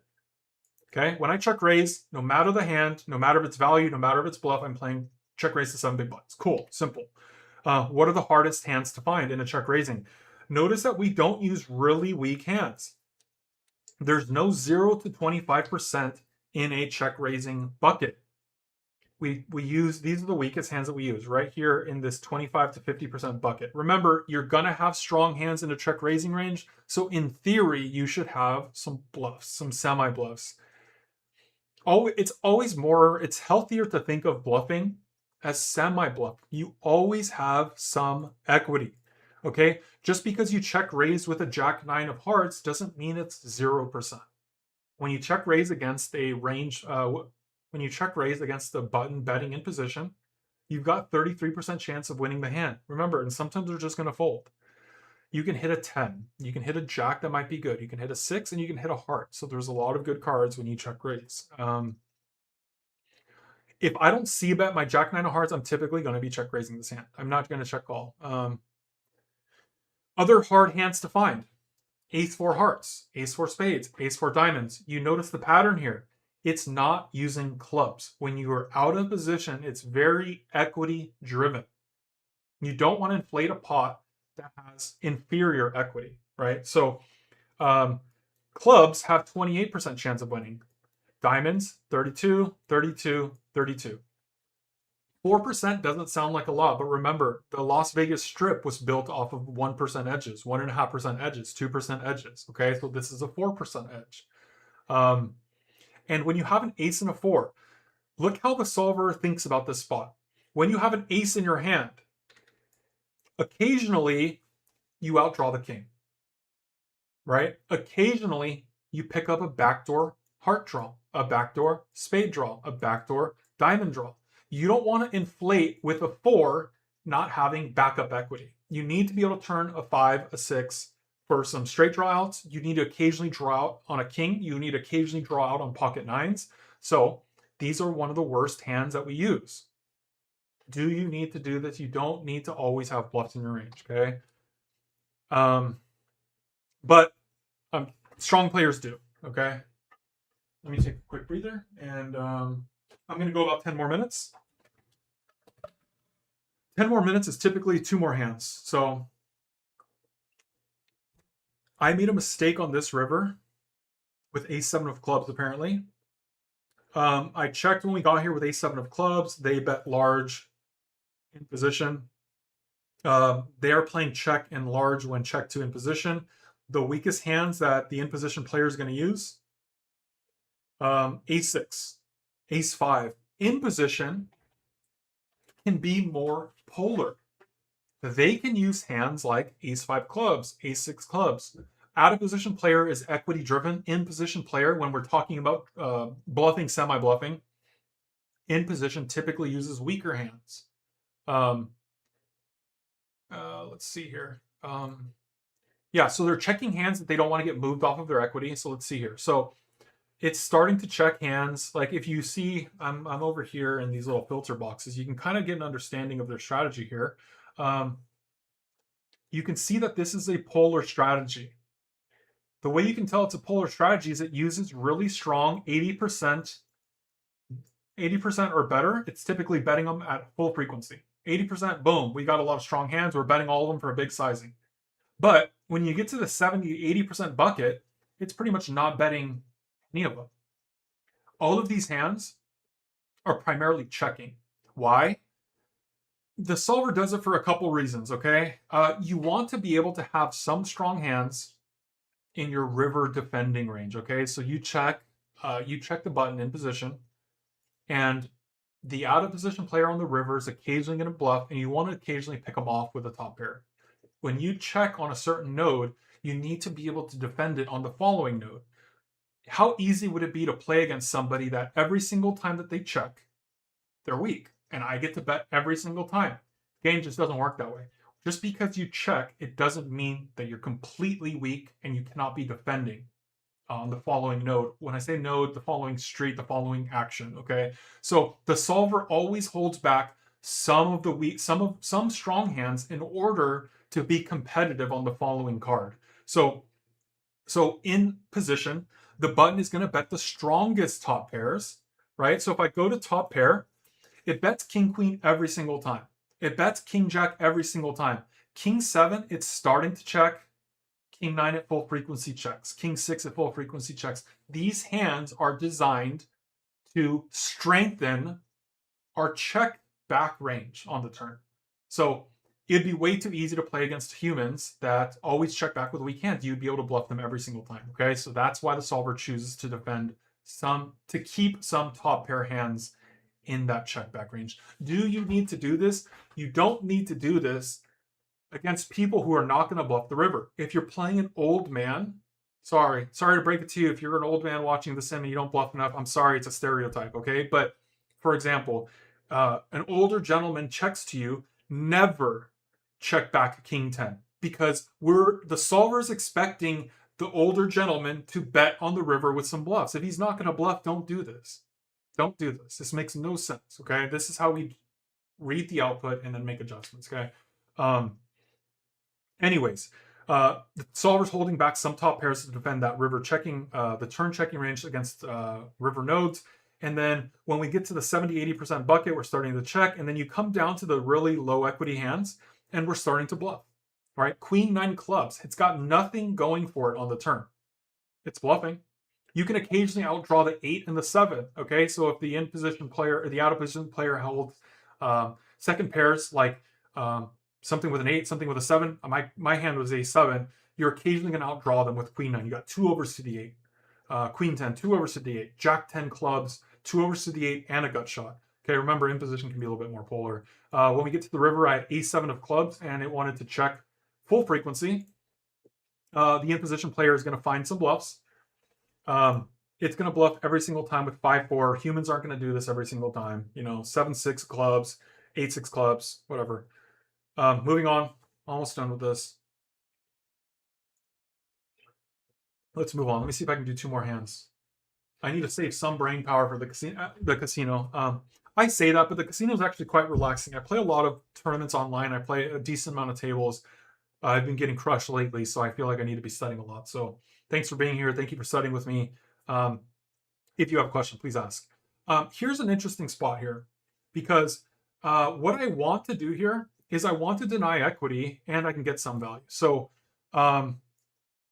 it's kind of an awkward spot here, but this is a really good example of, so 8s wants to deny equity and get value from worse. So think about hands that are automatically folding that you don't want to get to realize equity. So hands that are auto folding. Let's try queen jack clubs. That hand's auto folding. What about queen 10 clubs? What about ace 4 clubs? Maybe, because when I bet this hand, I'm going to bet small. So are we going to get folds from like queen jack diamonds? Are we going to get folds from jack 10 hearts? If I bet this hand, I'm probably just betting for a small sizing. These rainbow textures typically call for sizing up. That's the problem here. So look, I am playing check and large on this sizing. Okay, I'm trying to figure out what I'm going to do here. So like the solver is probably going to choose multiple sizing, but like I said, in real time, I play 2 options post flop. Do I want to play a checking range on the spot? I'm going to want to bet ace queens. I'm going to want to bet queen jacks. I'm going to want to bet 8s. Pocket queens is fine to bet. Let's just go for a small sizing, and then we'll start slowing down on a lot of turn cards. A turn 8. Let me see here. All of his backdoor spades, backdoor hearts, backdoor diamonds might have to start bluffing. Do I want to keep betting with my pocket 8s here? Let's try checking. Check, check. I typically cap people. I don't believe people are checking back some kings. So, yeah, I'm just going to go for some sizing and hope for a queen to call me. Can't bet too big, though. Let's go small. Pocket 6s. Most people aren't going to have that. Guys, any questions, okay, before I sign off here? Any questions, let me know what's on your mind. If I provided you some value, like, subscribe. I do this every single Saturday around 11 in the morning Pacific time, okay?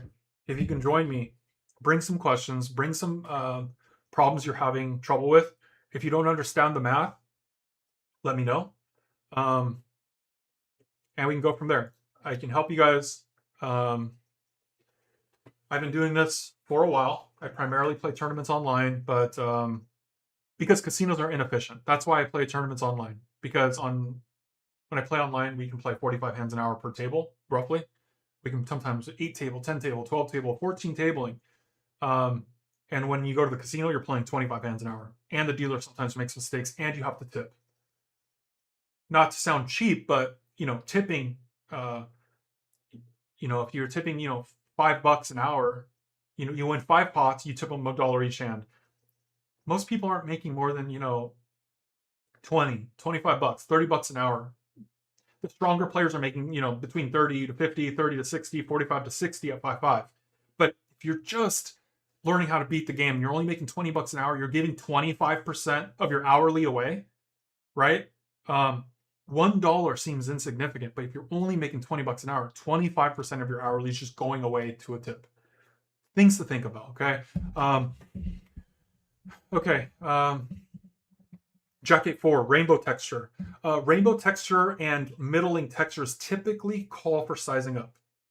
Okay, the reason why you want to size up on rainbow texture is typically because flatting ranges are typically suited heavy, so you want to challenge backdoor draws. You want to challenge the king queen spades. You want to challenge the queen 10 hearts. You want to challenge ace 5 of diamonds.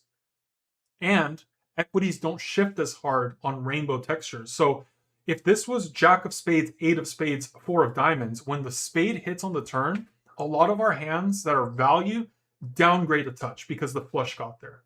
Now, a lot of our hands, sometimes some of our hands are drawing dead. So you can make a large investment into a rainbow texture, knowing that the turn's not going to change dramatically enough that downgrades a bunch of our value hands. So when I have ace jack here, I typically can put in a large investment, knowing that sure, there's bad turns, the queen and the king. But on most turns, our jack is going to still stay strong. It's still typically going to be the best hand, and it's usually not going to be a king or queen. So with this hand here, I don't think this is the hand that wants to size up. I would size up with ace jack, king jack, queen jack, and I'm going to hold my jack 10 off to check and start defending my checking node. Just because I check does not mean I'm weak. So I'm going to start off with a check and go from there. I would also size up with pocket queens, pocket kings, pocket fours. Maybe I would size up with hands like ace 5 diamonds. I would size up with ace 3 diamonds, ace 5 hearts, and what you're trying to accomplish, you're trying to hold out better ace highs when you're doing that. I would. This guy's going for a small sizing. I think we're going to play check call. Remember, just because I checked, this is I'm kind of going all over the place. When the turn pairs the middling texture, we typically get to lead. We typically get to add money to the pot. This is not the hand I'm going to do it with. But if I had a hand like let's see. I don't even know. I'm kind of losing brain power, but you typically develop a leading range when the turn brings in some diamonds, when it brings in some second pair pairing the board. Okay. What am I trying to accomplish? Let me think. Okay, so 9-10. I'm trying to think about the hands that I would have here. I would have ace kings, king queens, queen 10, some 10-9, some 8s, some jacks. I'm not exactly sure what I'm going to bet. We're going to wrap up here. If you got a question before I wrap up, let me know. Amanda, how are you? Thank you for joining. I hope to see you soon. Happy Friday. Okay, let's wrap up on this hand. And let's see if the big sizing makes sense. Let's see if this is the right hand to be putting in our checking range. I hope you're well. I hope you're feeling well. Let's see. Okay, so here I'd be playing a high frequency checking strategy with a large, this is congruent with what I suggested, right? So small doesn't make too much sense. We're going to be playing check, and large hands that I said I would go large with are value hands, right? So ace jack, king jack, and then queen jack is starting to check a decent amount. But then as we get to jack, actually jack 10 is betting more than queen jack. But the hardest hands to find in a large betting range, that is the next question. Yes, I am. I am reading the chat. How are you? I hope you're well. I hope you're feeling well. Okay, so we don't use any low frequency. I'm sorry, we don't use any low equity bluffs. Okay, so our weakest hands are king 7, king 6, king 5. Don't use those hands. The next category is like 50% and below equity hands. So when you have a hand like ace 2, remember how selective you need to be when you're out of position, right? It's only using if you have a backdoor flush draw, backdoor straight draw. And remember, when you have the ace in your hand, you're occasionally outdrawing the jack. Okay, you can use king 5 of hearts, king 5 spades, king 5 diamonds, because occasionally you can outdraw the jack. You occasionally turn a gut shot, right? A 6 or a 7, or you start hitting some draws. Okay, queen 9. Why is it that this breaks the rule? This is breaking the heuristic I basically just tried to demonstrate, right? We don't want to usually put money into the pot without backdoor draws. So clubs, why can we bet with clubs? Because you're drawing to the nuts. So you have to be extremely selective. You have to be able to outdraw top pair. And you're going to see that you can use some clubs with the exceptions of, you can draw to the nuts. You hit the 10 and you've got the nuts. Queen 10, same thing. What about King Queen? The exception with King Queen is now you have 2 overs to the jack. Okay, so there's always rules. How long have I been playing this game? Very, very, very long. I've been playing really long. I've been playing professionally kind of around the COVID time. How long have you been playing, Amanda? How long have you all been playing? Yeah, I'm going to wrap it up here, everyone. So thank you for being here. Like and subscribe. I will be here every Saturday at 11 in the morning Pacific time. So please join me. Bring some questions. Bring some troubles that you might be having with the game. I will show you how to navigate it. I'll show you with a solver. And we'll keep going from there. Thanks, Louie. Good luck in the casino today. I hope to see you back here. Turn on the notification. But every Saturday around 11 in the morning, I will be here, okay? Pacific time. I know we do have people from the Netherlands.